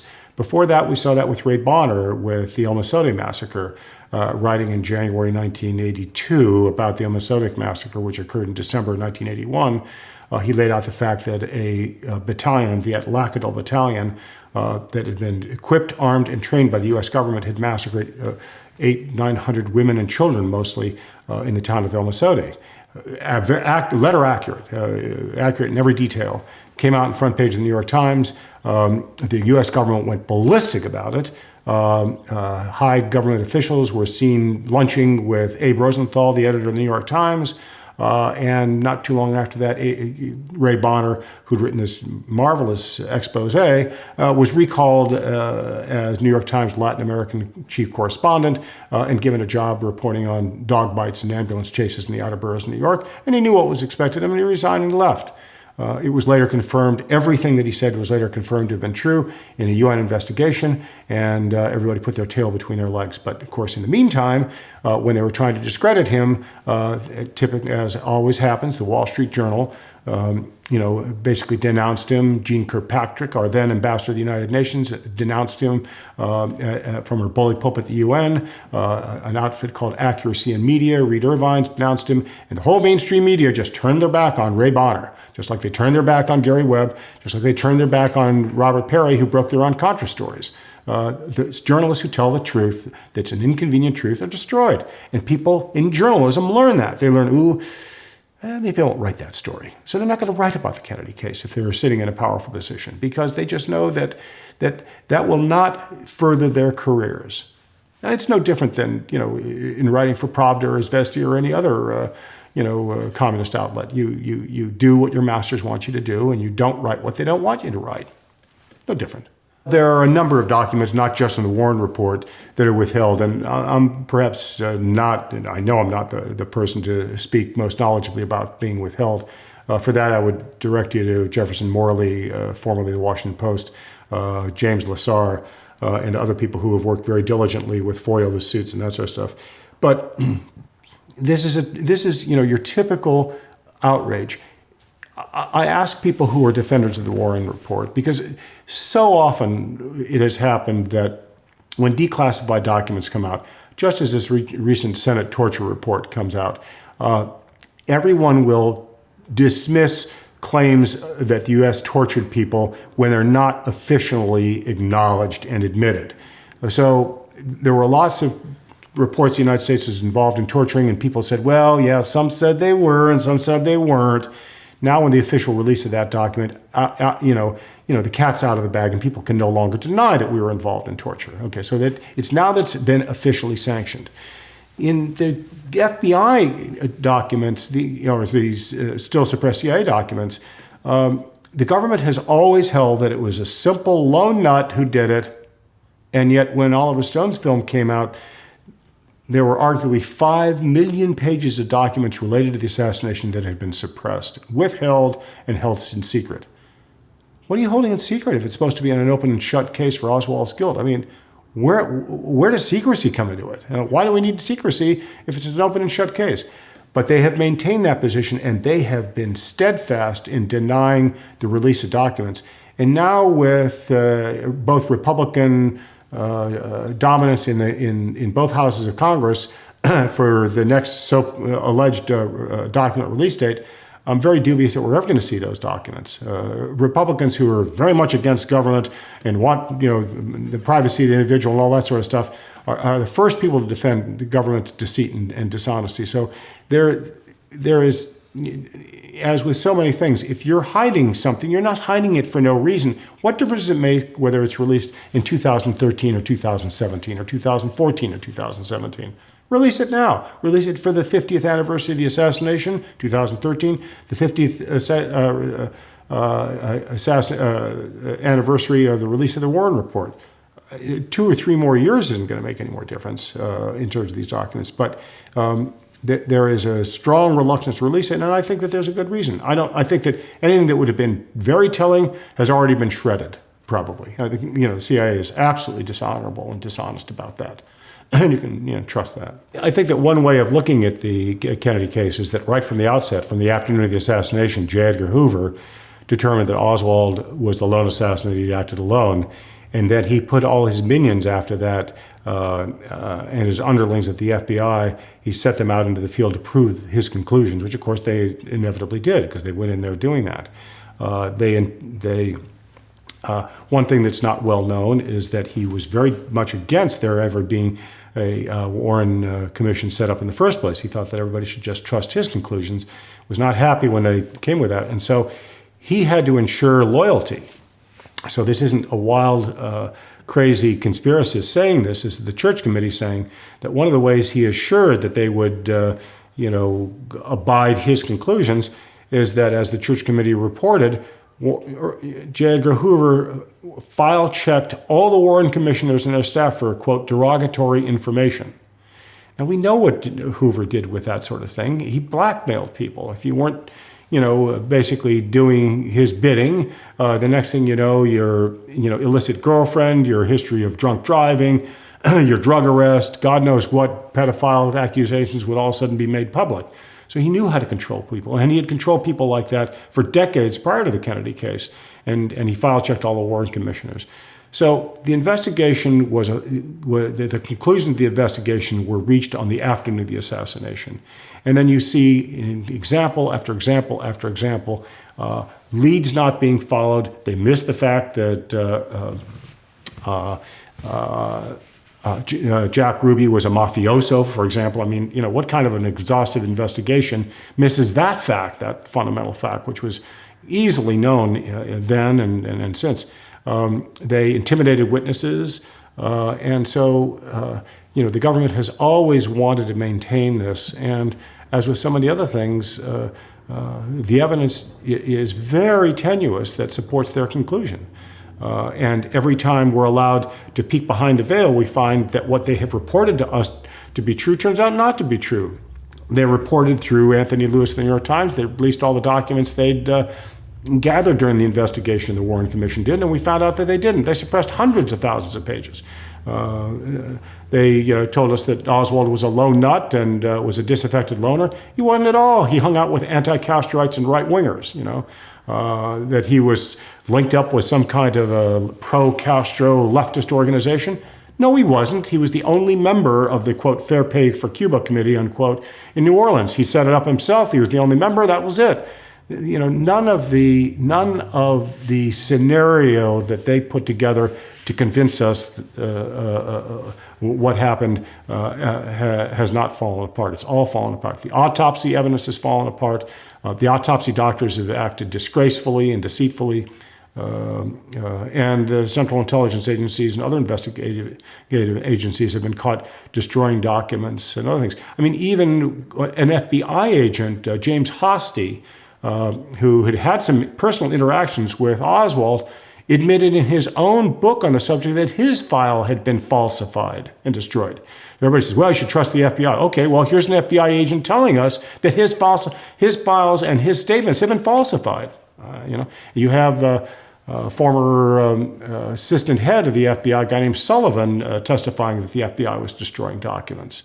So, if you can trust a government that tells you conclusions that their own investigators and the own government tells you shouldn't trust, I think that tells you something. I think that tells you something. It's one thing for critics to slam this, but when other government investigators and FBI agents themselves say that there's been some serious hanky-panky going on, I mean, these are admissions against interest. These are the sorts of admissions where somebody who robs a bank says, yeah, I robbed it. You take his word for it, particularly if you have pictures of him doing it. This is a similar case here.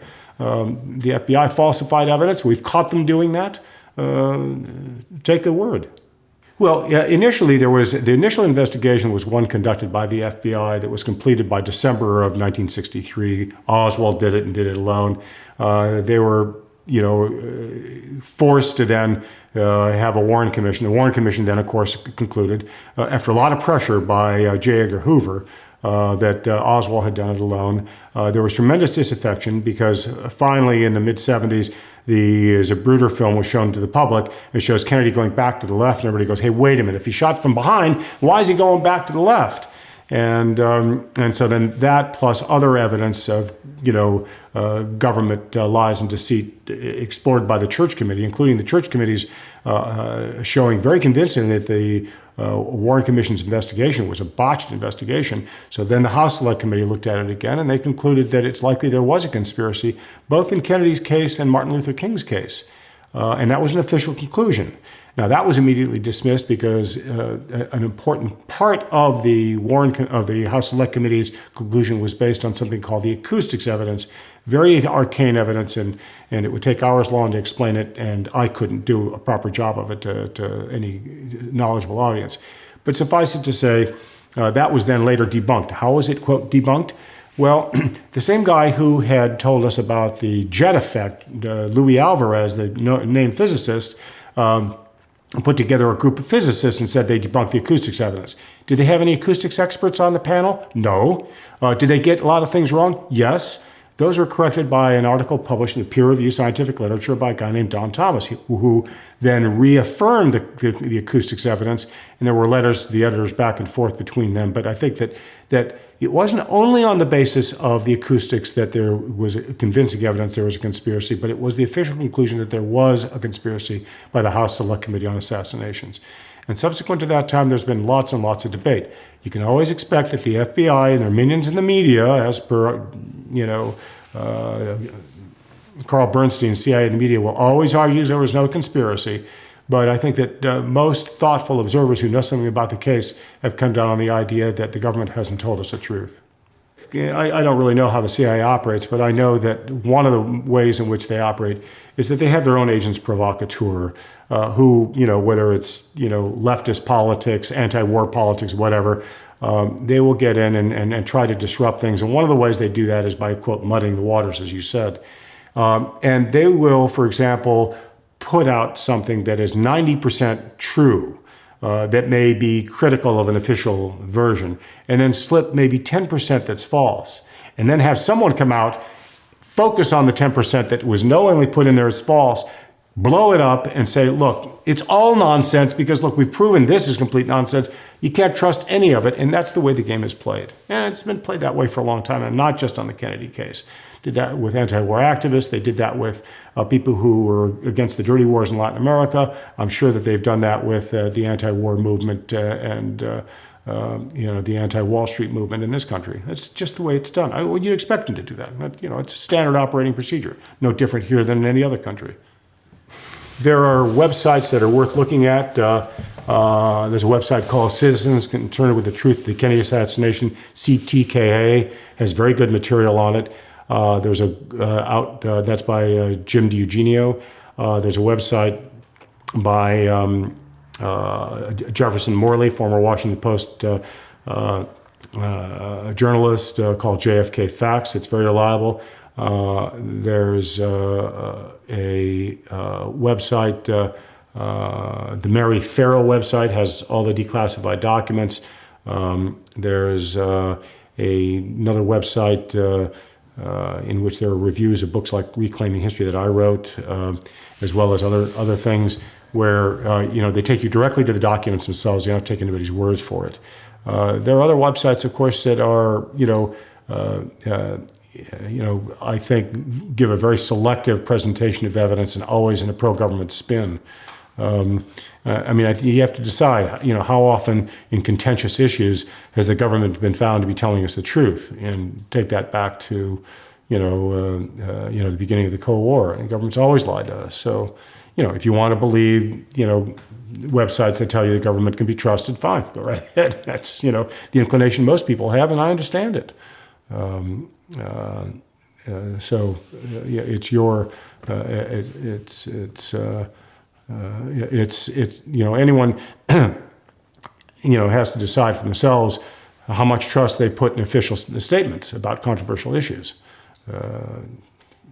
I've learned not to be so believing. Well, you probably now at this point are much more knowledgeable about the Paynes than I am. All I know is that what little I know about Ruth Payne, and Jim Eugenio would be the guy to ask about this. I think he knows their story much, much better than I do. Not having read anything about the Paynes in quite a number of years, and then having not read with as much interest as I have in the stuff that is interesting me, the medical and autopsy evidence, all I can say is that some people view Ruth Payne as having been Marina Oswald's handler, in the sense that when there were marital discord, Ruth Payne brought Marina and her daughters to live with her and kind of look after her. She gave peculiar and sort of suspicious information that pointed toward Oswald's guilt to official investigators. Her close family relation, I think it was her husband and or her father, worked for a CIA-connected outfit, Bell Helicopters, as I recall the story. She, I think, was a Quaker and had sort of nominally pacifist views, has been very, very tight-lipped about other things that she has done, and has given a somewhat inconsistent accounting of what she's been done, of what she has done. I don't really know enough about her other than that sort of a skeletal outline. Do you think the Paynes should be questioned, pushed a little harder to give some accounting? I think that everyone should be pushed. I ask people to challenge me.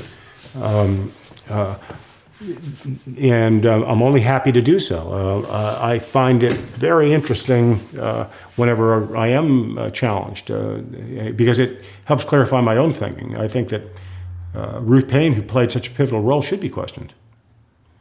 And, ask her about, the way to phrase it in a way that she might not take too much offense is to say, what do you say to charges X, Y, and Z? So-and-so said thus and such, so-and-so said thus and such, so-and-so said thus and such. And, if you can produce the quotes and produce the citations, you can say, how do you respond to that? Can you talk about the difference between knowledge and belief as it relates to this case? Knowledge and belief in the Kennedy case. I think that that is a very important question, and not just on the Kennedy case. I think that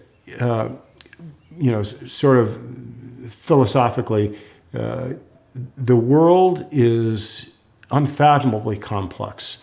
The Kennedy case is, in some respects, unfathomably complex, and with things of such incredible complexity, typically what we do is we find a prism through which to examine them and then filter evidence through the prism of our own choosing. So what do I mean by that?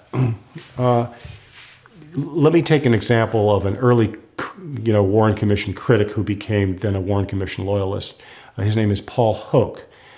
He undergraduate at Harvard, PhD in physics at Berkeley, worked under Luis Alvarez.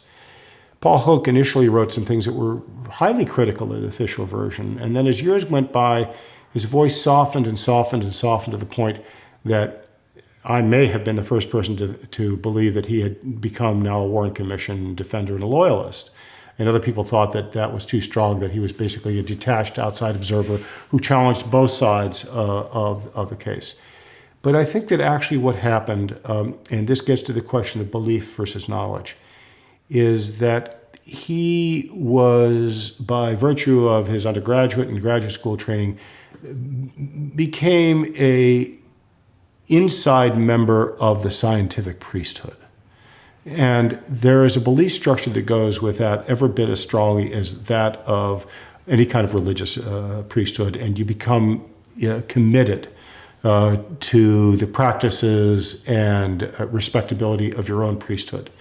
And how that affected him on the Kennedy case, I think, is in a comment he made after the House Select Committee on Assassinations went out of business. Because he went into the House Select Committee on Assassinations, it appears, as a Warren Commission critic, came out of it as a Warren Commission defender.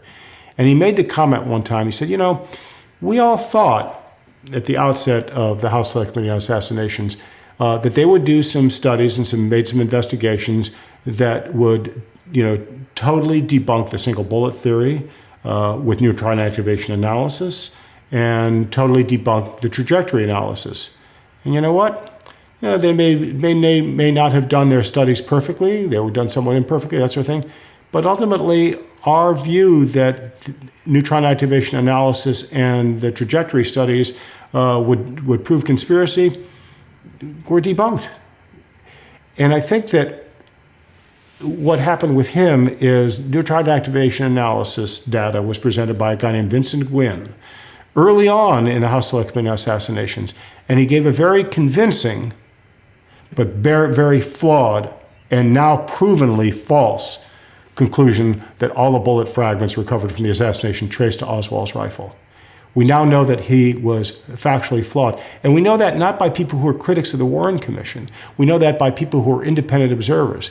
But initially, because Paul Hoke and others like him were so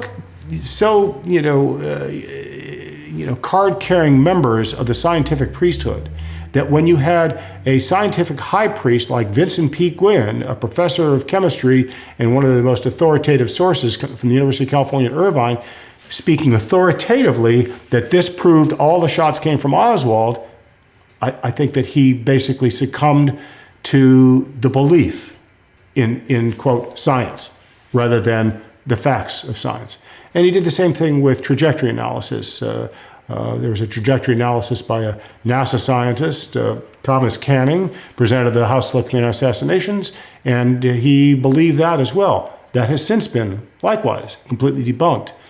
But belief, I think, has to do with the prism through which we look at things and how we interpret things.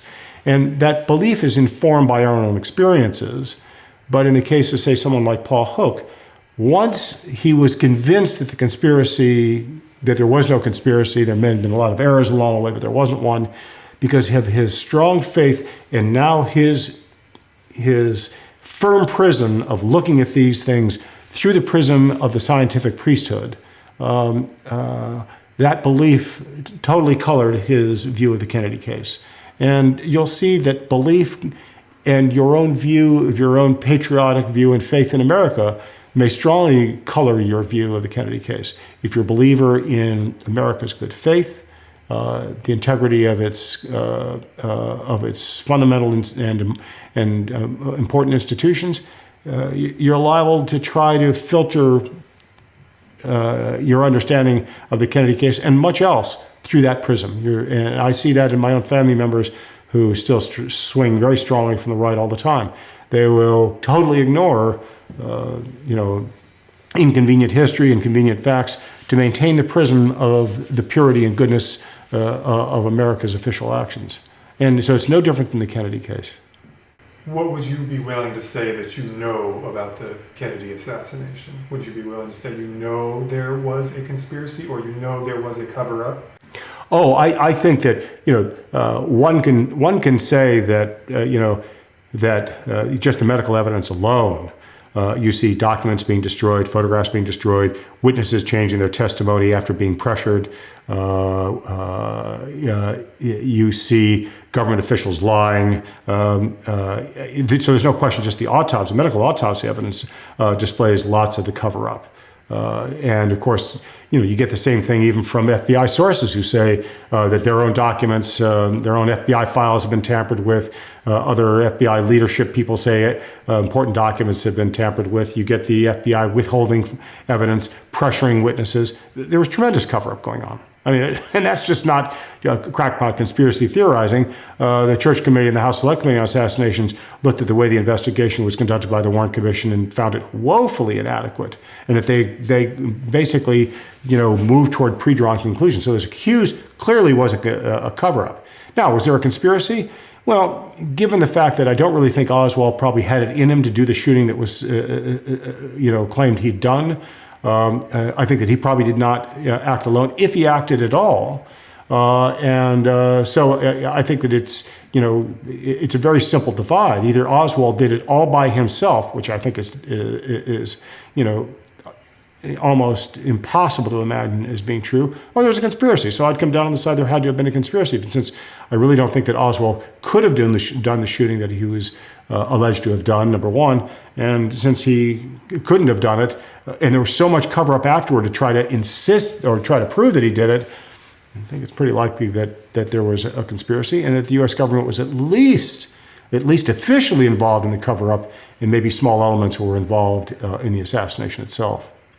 And then again, no one would ever know who they are, done on a need-to-know basis, very small group of people, everyone's sworn to secrecy, and just as you're never going to know how various mafiosos were specifically how they were killed, the mafia killed them.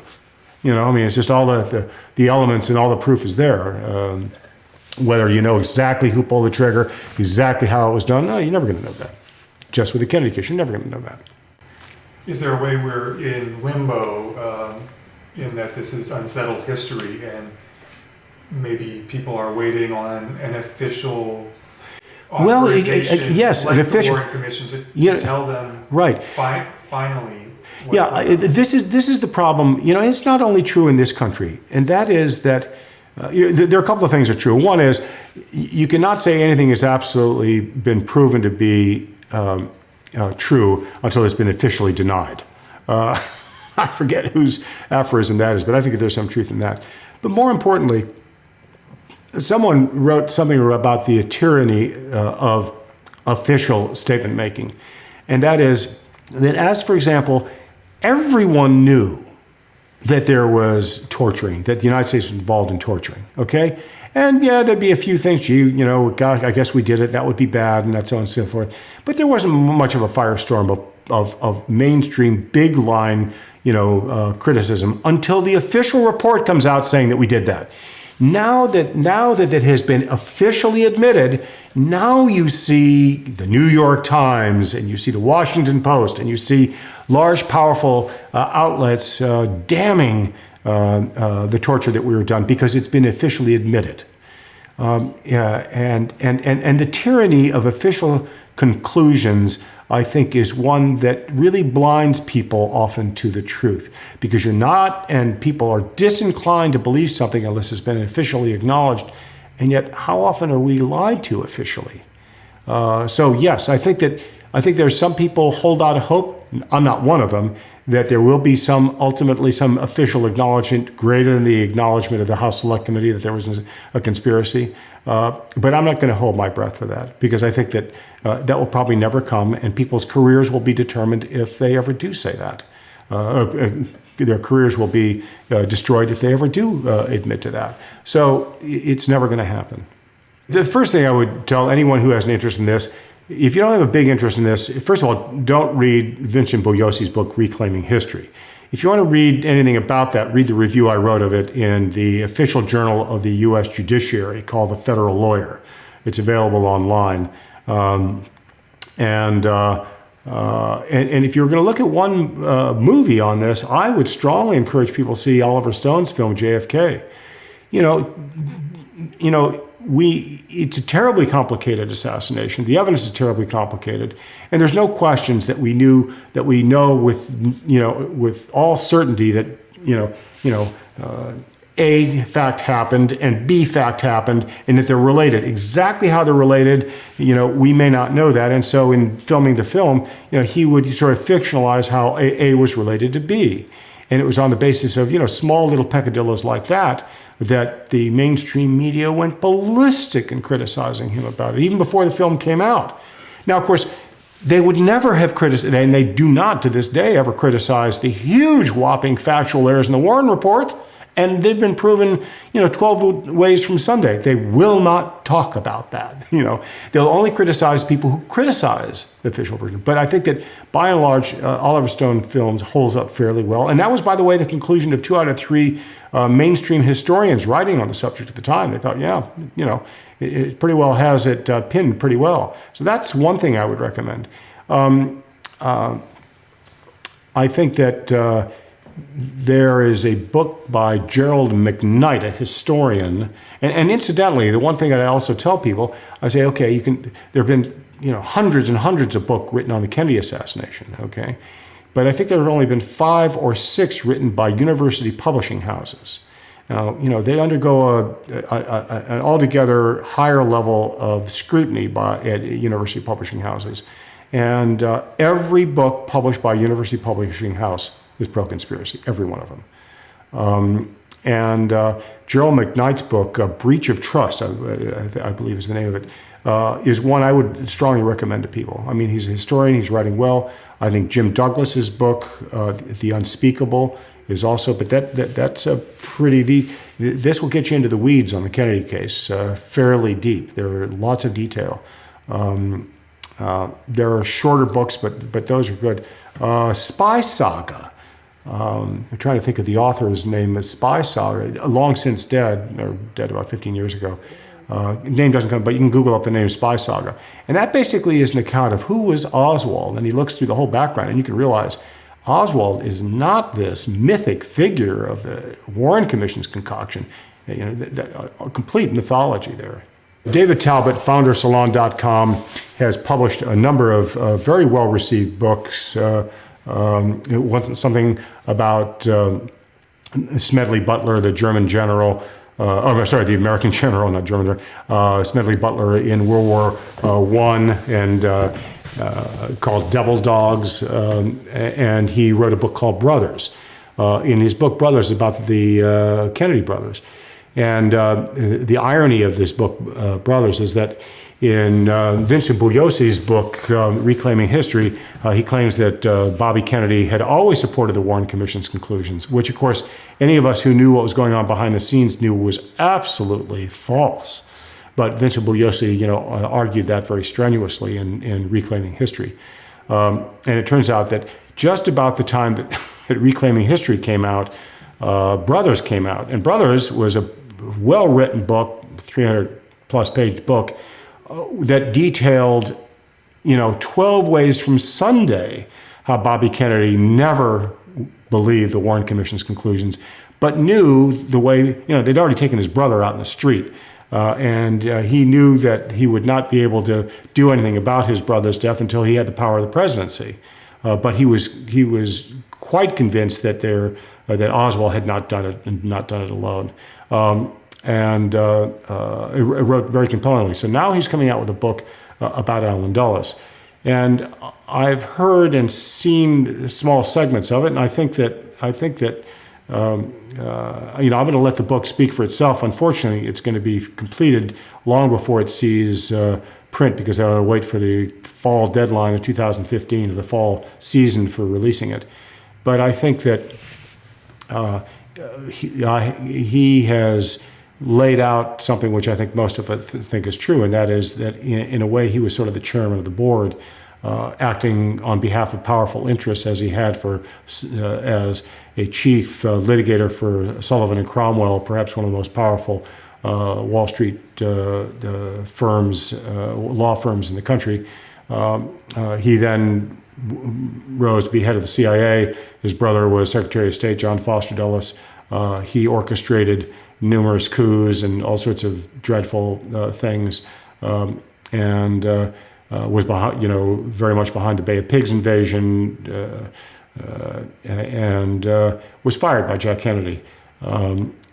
Thereafter, Allen Dulles, despite the fact Kennedy was clearly changing direction in the aftermath of getting rid of Dulles in terms of our international policies, though he had no portfolio, Allen Dulles was moving about the world. And even after Kennedy, he went to Italy, for example, once, and Kennedy went to Italy and reassured them that he was going to allow Italy to have true democratic politics and was not going to let the CIA meddle in their internal political affairs anymore. And after he had a private meeting with the Prime Minister of Italy, and who was delighted to hear that the CIA was going to stop meddling in Italy's domestic affairs, Allen Dulles flew into town a couple of weeks after Kennedy had and said, nothing changes. Nothing changes. We're going to continue doing what we've done here. And this is a man who'd already been fired, had no portfolio. And I think it speaks to, what an author, Peter Dale Scott, has referred to as deep politics, and the deep state. The American Deep State is Peter Dale Scott's new book, and speaks to the fact that there's a quote democratic state, congressmen, senators, and president that are elected that are supposed to make policies and govern the country, but there are deep political powers, a deep state, deep politics that have at least as strong an influence on what actually happens. And Allen Dulles was perhaps the designated,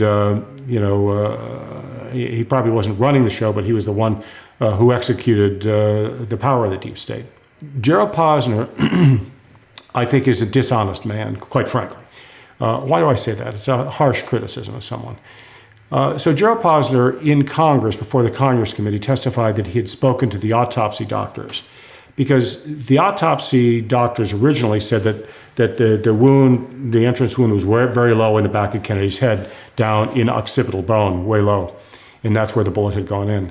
Subsequent to that, the x-rays and autopsy photographs, of which lots of questions have been raised, seem to show the bullet entered much higher than that. And so there's a huge controversy about that. And Gerald Posner testified to the Congress Committee that he had spoken to both autopsy doctors, and that both autopsy doctors had changed their mind and said that the wound, was high, that they, we were wrong about that, it was high, that they had changed their mind and come around about that. Now, the irony of Gerald Posner's reporting that is that they had just been reported in the Journal of American Medical Association, the same two doctors, Humes and Boswell, saying that the wound was low in the head. And so I took it upon myself to call Dr. Humes and Dr. Boswell on the phone, and I recorded the conversations. They say it was illegal, but fine. Yeah, go ahead. So maybe it was. Nevertheless, because I know the way this game is played, I know the deceitfulness with which this game is played. I recorded the conversations. Humes was very, very quick to get me off the phone and basically said, no, I haven't changed my mind, and and he hung up, and he wouldn't talk about that. I got Boswell on the phone, who, was very friendly and collegial. He knew he was speaking to a doctor. I can, speak the medical language, and I made him feel at home. And he said, look, I never spoke to Gerald Posner. He called a couple of times, left some messages. I never spoke with him.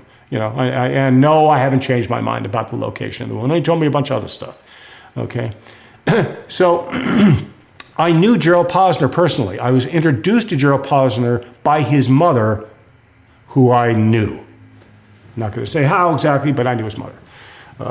And so she introduced me to him at a book signing at Green Apple Books.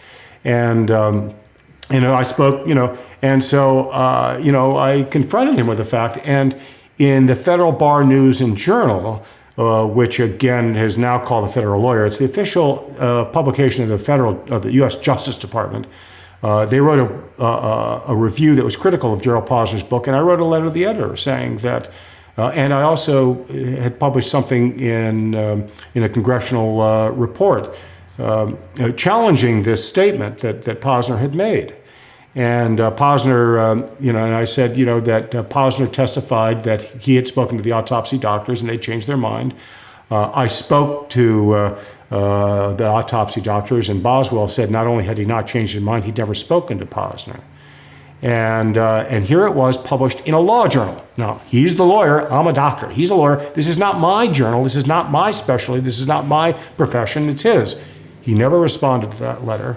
He was then asked by the Assassination Records Review Board, because he said, oh, no, I have a tape recording of my conversations with Boswell. So the review board tried to reach him and put in their own publication that they tried to reach him, and he stonewalled them. So this is a dishonest man. And I mean, that's just the tip of the iceberg. I mean, there are so many other examples of that. But that's one where here he's testifying, presumably under oath, in the Conyers Committee, in a government committee, telling lies. Or at least if they're not lies, prove they're not lies. You said that they're not lies. Your sources tell me you're lying.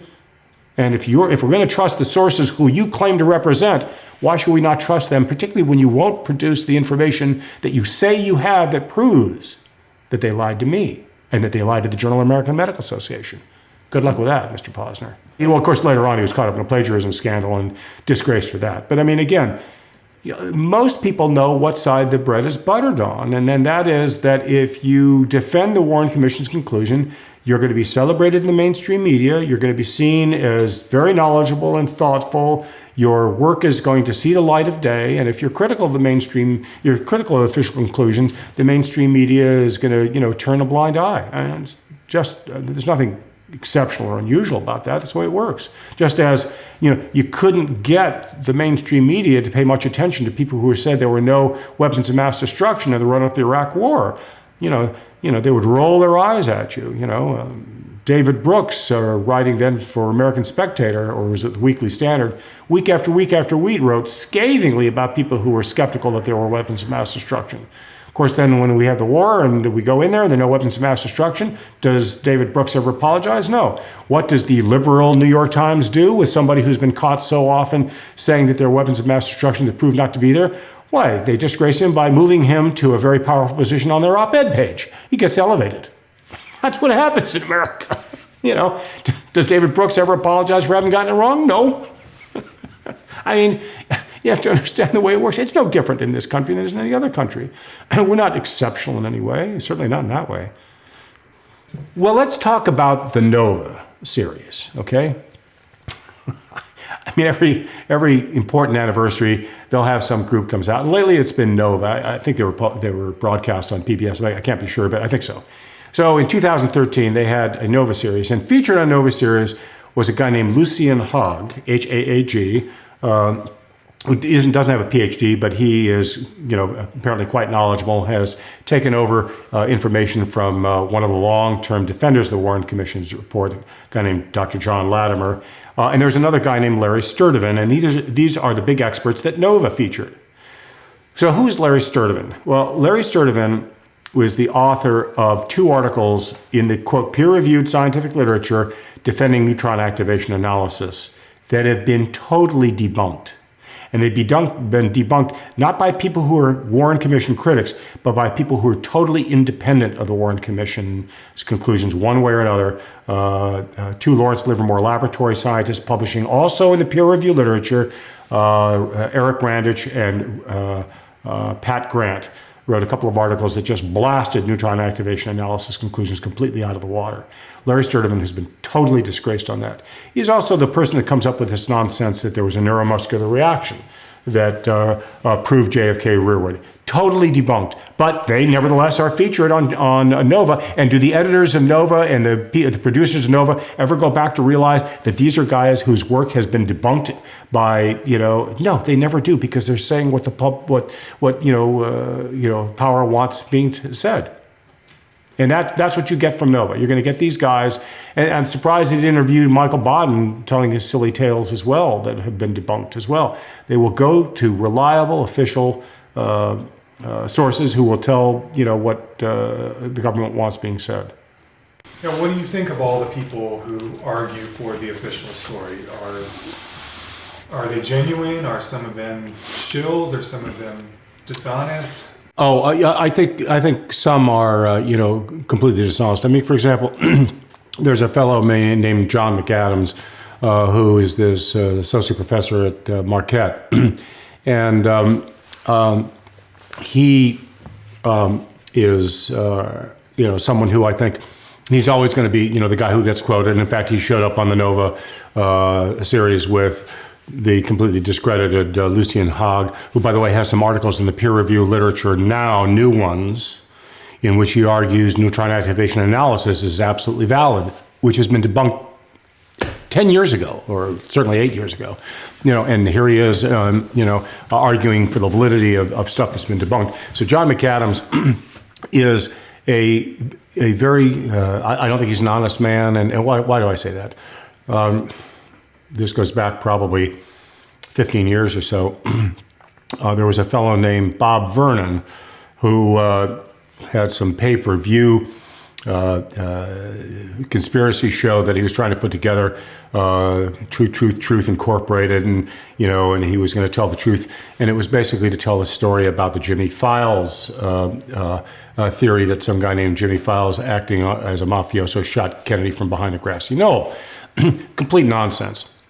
But he had reached out to a few people and asked them to be on his pay-per-view television program. And these people said, well, and he's here in the Bay Area, he's over in the East Bay. And he said, well, Gary, you're over there. Why don't you, go meet with Bob Vernon and, kind of check him out. Is he a reasonable guy? Should we do this? And so I went over there with a good friend, a guy named Douglas DeSalles, a physician, very knowledgeable guy. And we went over to Bob Vernon's house. Bob Vernon then told us this crazy Jimmy Files story. And both Doug DeSalles and I realized that this is just nonsense.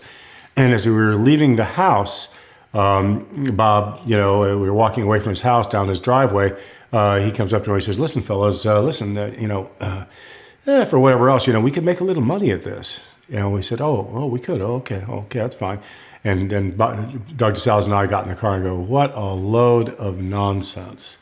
We could make a little money at this. Now we get it. And so very, sort of understatedly, I then decided not to do, this, and got on the phone to people who also had been invited and said, don't go within 5 miles of this guy, Bob Vernon. Whereas Bob Vernon then, in backlash, went out and said, oh, well, I know what the problem with Aguilar is. I saw him coming out of my bathroom wiping white powder off his mustache.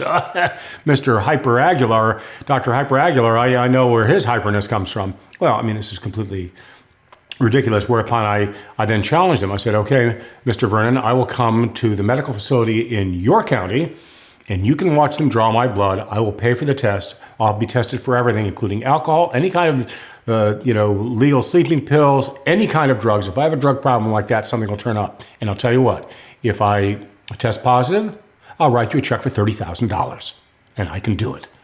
If I test negative, you write me a check for $30,000. Is it a deal? Where, of course, he wouldn't do that, but I'd have been willing to do it. So, he was totally disgraced. It wasn't too long before that little message got pulled off the web.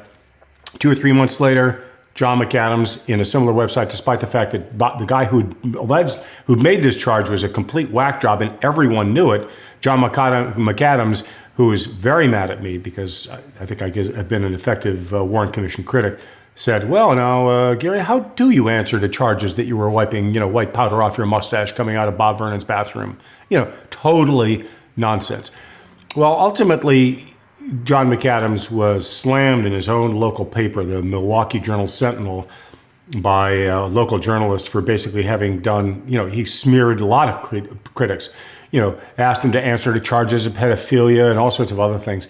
This is not an honest man. But of course, he's going to be the man that the mainstream media goes to as their great expert. And he's quite knowledgeable on many aspects of the case. I'm not going to deny that. He spends lots and lots of time doing it. But I don't think he's an honest man. And I think there are other people who I think are, sincere and honest. But generally, when I meet them, they're people who are very,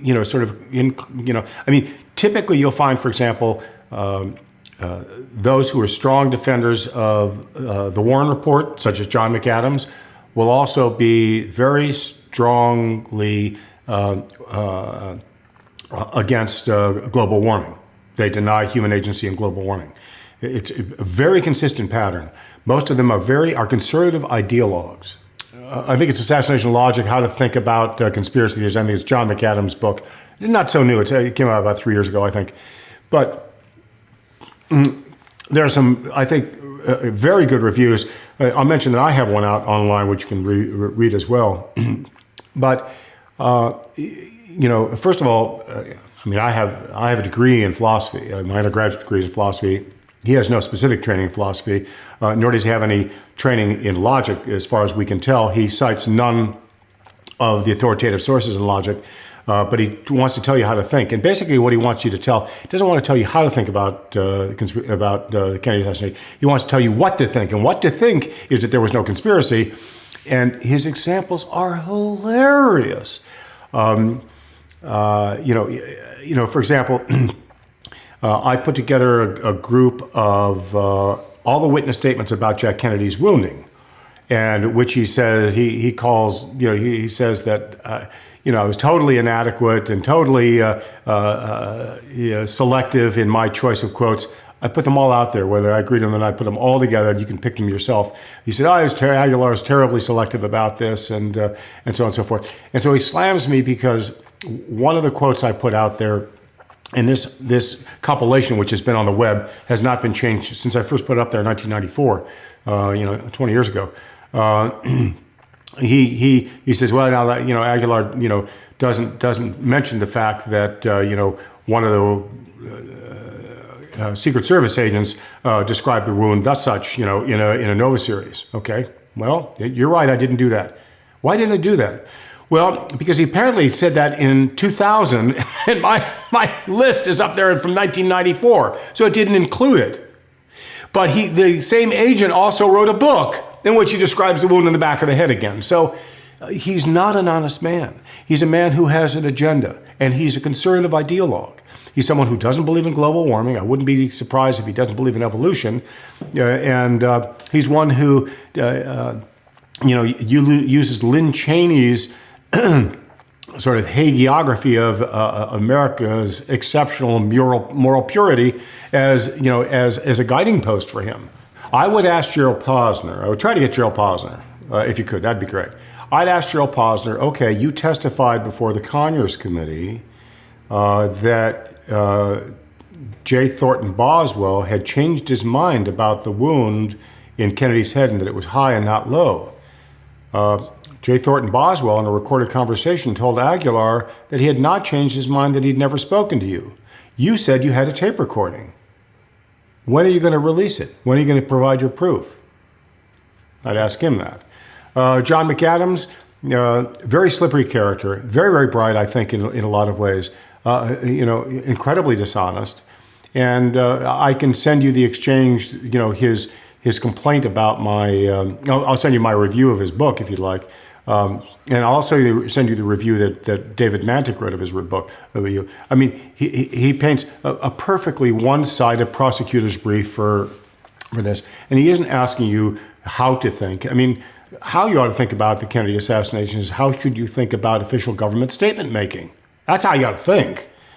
And consistently, official government statement making has been proven to be flawed and wrong. So you got to filter your view of what is said by powerful individuals and powerful statements, whether the New York Times or anything else about the Vietnam War, for the most part, exception of the Pentagon Papers, about the run-up to the Iraq War, and about the dirty wars in Latin America. View that with what we now know to be true. And in those cases, you can our official statement making and our mainstream media isn't telling us the truth.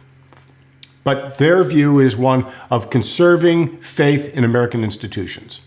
There are, I think, very thoughtful, knowledgeable critics, and there are people who are, have crazy conspiracy theories about everything. I mean, for example, one of the ones which I view as quite ironic is the Roswell incident.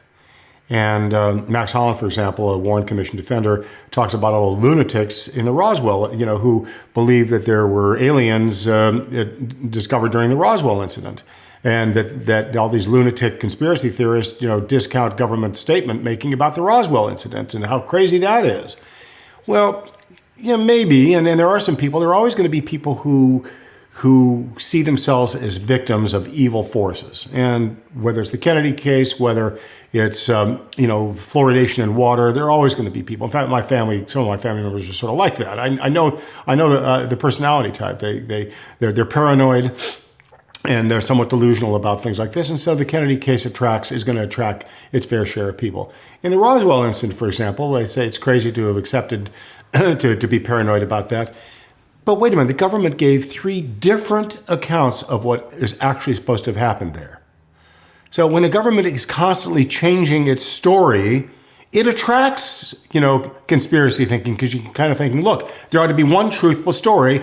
If they keep changing it and coming up with wildly different scenarios, what's going on? I mean, but yeah, you can expect there are going to be people who are going to have, crazy. I mean, again, there were people who were crazy, crazed, nutcases about lies we were being told about Vietnam War, too. Stoned, hippied out, non-working, irresponsible people who said that. That's right. Does that mean all the lies we were told about Vietnam were actually true? No, it just happened to be one element of skeptics. And there were also very responsible people who were telling us that we weren't being told the truth, including former GIs who had been in Vietnam who told us we weren't being told the truth. And even some of them got a little bit on the craze side. So sure, you're always going to have an element of people who are on the fringe, but there are no reason to discard skepticism just because they happen personally to be not very credible. Certainly with I think the mainstream media, where whether for the Vietnam War, whether it was in the run-up to the Iraq War, whether it was during the dirty wars in Latin America, I think that this principle is that it's very difficult to make somebody understand something when their income depends on their not understanding it. It was very difficult to make journalists understand that we face no imminent threat from Saddam Hussein when their income depended on their not understanding that. I mean, there were voices saying that, and you can read all about them. I mean, they're widely available pre-war saying this is nonsense. And on the Kennedy case as well, there were a lot of people, before, during, and afterward, or not before the assassination, but, for the Warren Commission who were very skeptical and have continued to be. But the income of, respected mainstream journalists depends on their being pro-establishment. And so they're going to tell you what the establishment wants to be heard, what establishment wants to be heard on this subject, or they'll find themselves looking for other work, just as Robert Perry did after breaking the Iran-Contra scandal, just as Ray Bonner did after telling the truth about our client at Lackadal Battalion massacring women and children, just as other journalists who were very courageous about the non-threat we faced from Saddam Hussein in the run-up to our attack in Iraq in 2003. Journalists learn to be self-censoring if they want to continue working, in mainstream media. We don't have a real free media. You have a free media to the extent that if you own it, you can say what you want. But if you don't, you basically got to do the bidding of the man. My own view would be that in the Zapruder film, which anyone can see online, at frame 313, you see Kennedy's head being struck, a huge eruption right here, and him being driven right back backward after that shot. My own view is that, and the acoustics evidence supports this because there's a single shock wave there and a single muzzle blast there in the acoustics, that there's one shot that hit him from the right front, and that shot then left a trail of bullet fragments which are visible, quite visible, along the top of the skull. That drove him to the back. What was only appreciated in the last year and a half or 2 years is that even though Kennedy's head is moving backward quite rapidly after his Zapruder frame 313, it even moves more rapidly forward after Zapruder frame 338. After 337, 338, all of a sudden Kennedy's head starts going forward, and from the Zapruder film, you can see some debris coming out of his face this way. And when you look at the photograph of the back of his head, there looks to be a bullet wound a little high in the back of the head. I think that he was hit again a second time, which again is also corroborated by the jiggle on the Zapruder film, corroborated by acoustics, and that shot that hit him in the back of the head then drives him forward. And he actually moves forward at a greater rate of acceleration after that second headshot hits him than he even was after the first one, which also moved him backwards quite rapidly. So I think that that the evidence fits quite nicely with a two headshot scenario, one at 313 driving it backward, one at 338 driving it forward. This is being developed and was only recently discovered and presented in a formal conference by Josiah Thompson.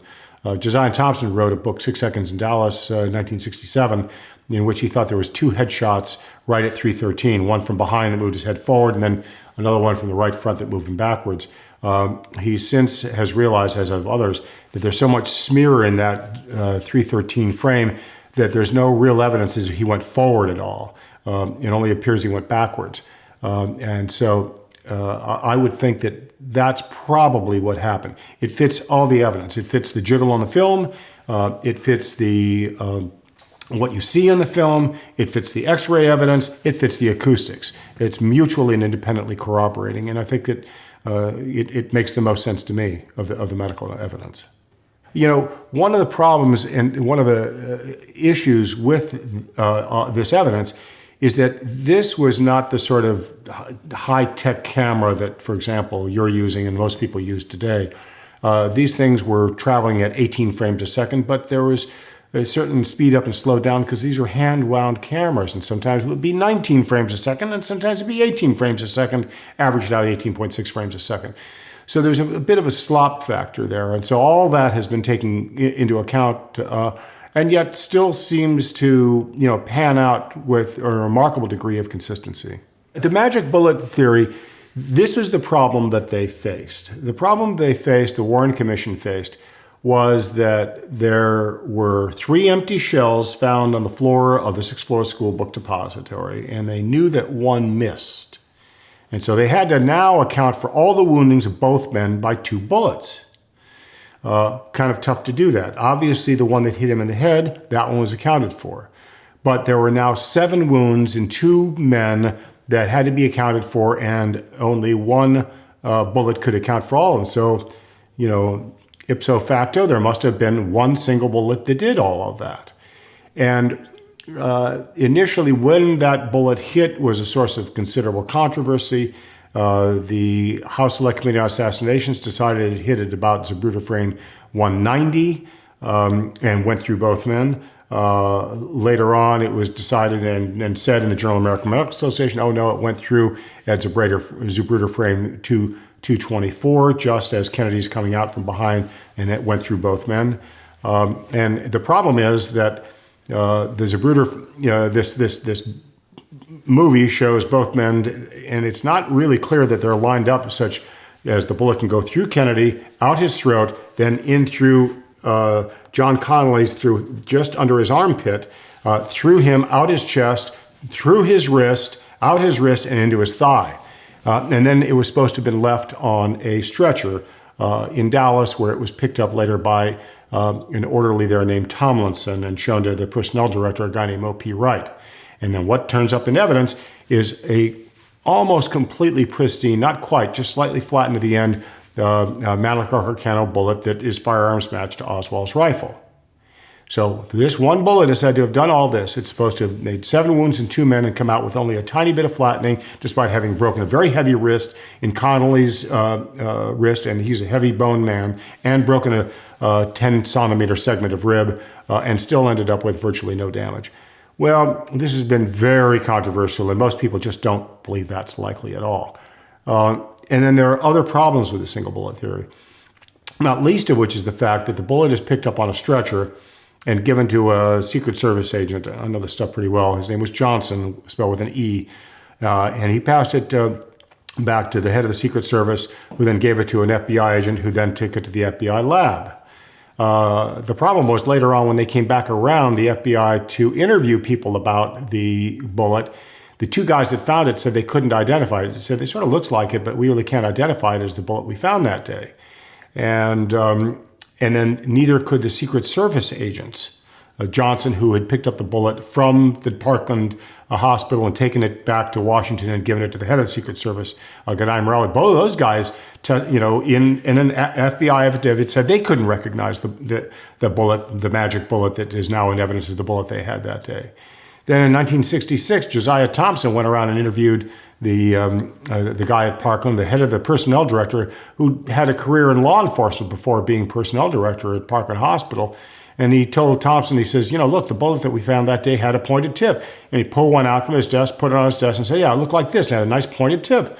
And so Tink Thompson showed him a picture of 399 from the Warren Commission volume and said, no, that's not the one. That's not what it looked like. And then there are other issues. The bullet was supposedly found on a stretcher. And the guy who reported it in an FBI document, in a Warren Commission document, Johnson, said that the stretcher that the bullet was found on had rubber gloves and a stethoscope. And the stretcher that John Connolly was supposed to be on, which should be the stretcher, two people testified that had no rubber gloves, had no stethoscope on it, just had a mat on the top of a sheet on top of the mat. So there are multiple inconsistencies and I'm only just scratching the surface of the inconsistencies and they go on and on and on with the magic bullet. But those are the sorts of things that I find fascinating, and that is that the official version requires so many leaps of faith, and that the raw evidence itself doesn't support those leaps. All right. Is there anything else you want to add? I think we're pretty much. No, I think you pretty much covered the territory. Yeah. Pretty much covered the territory.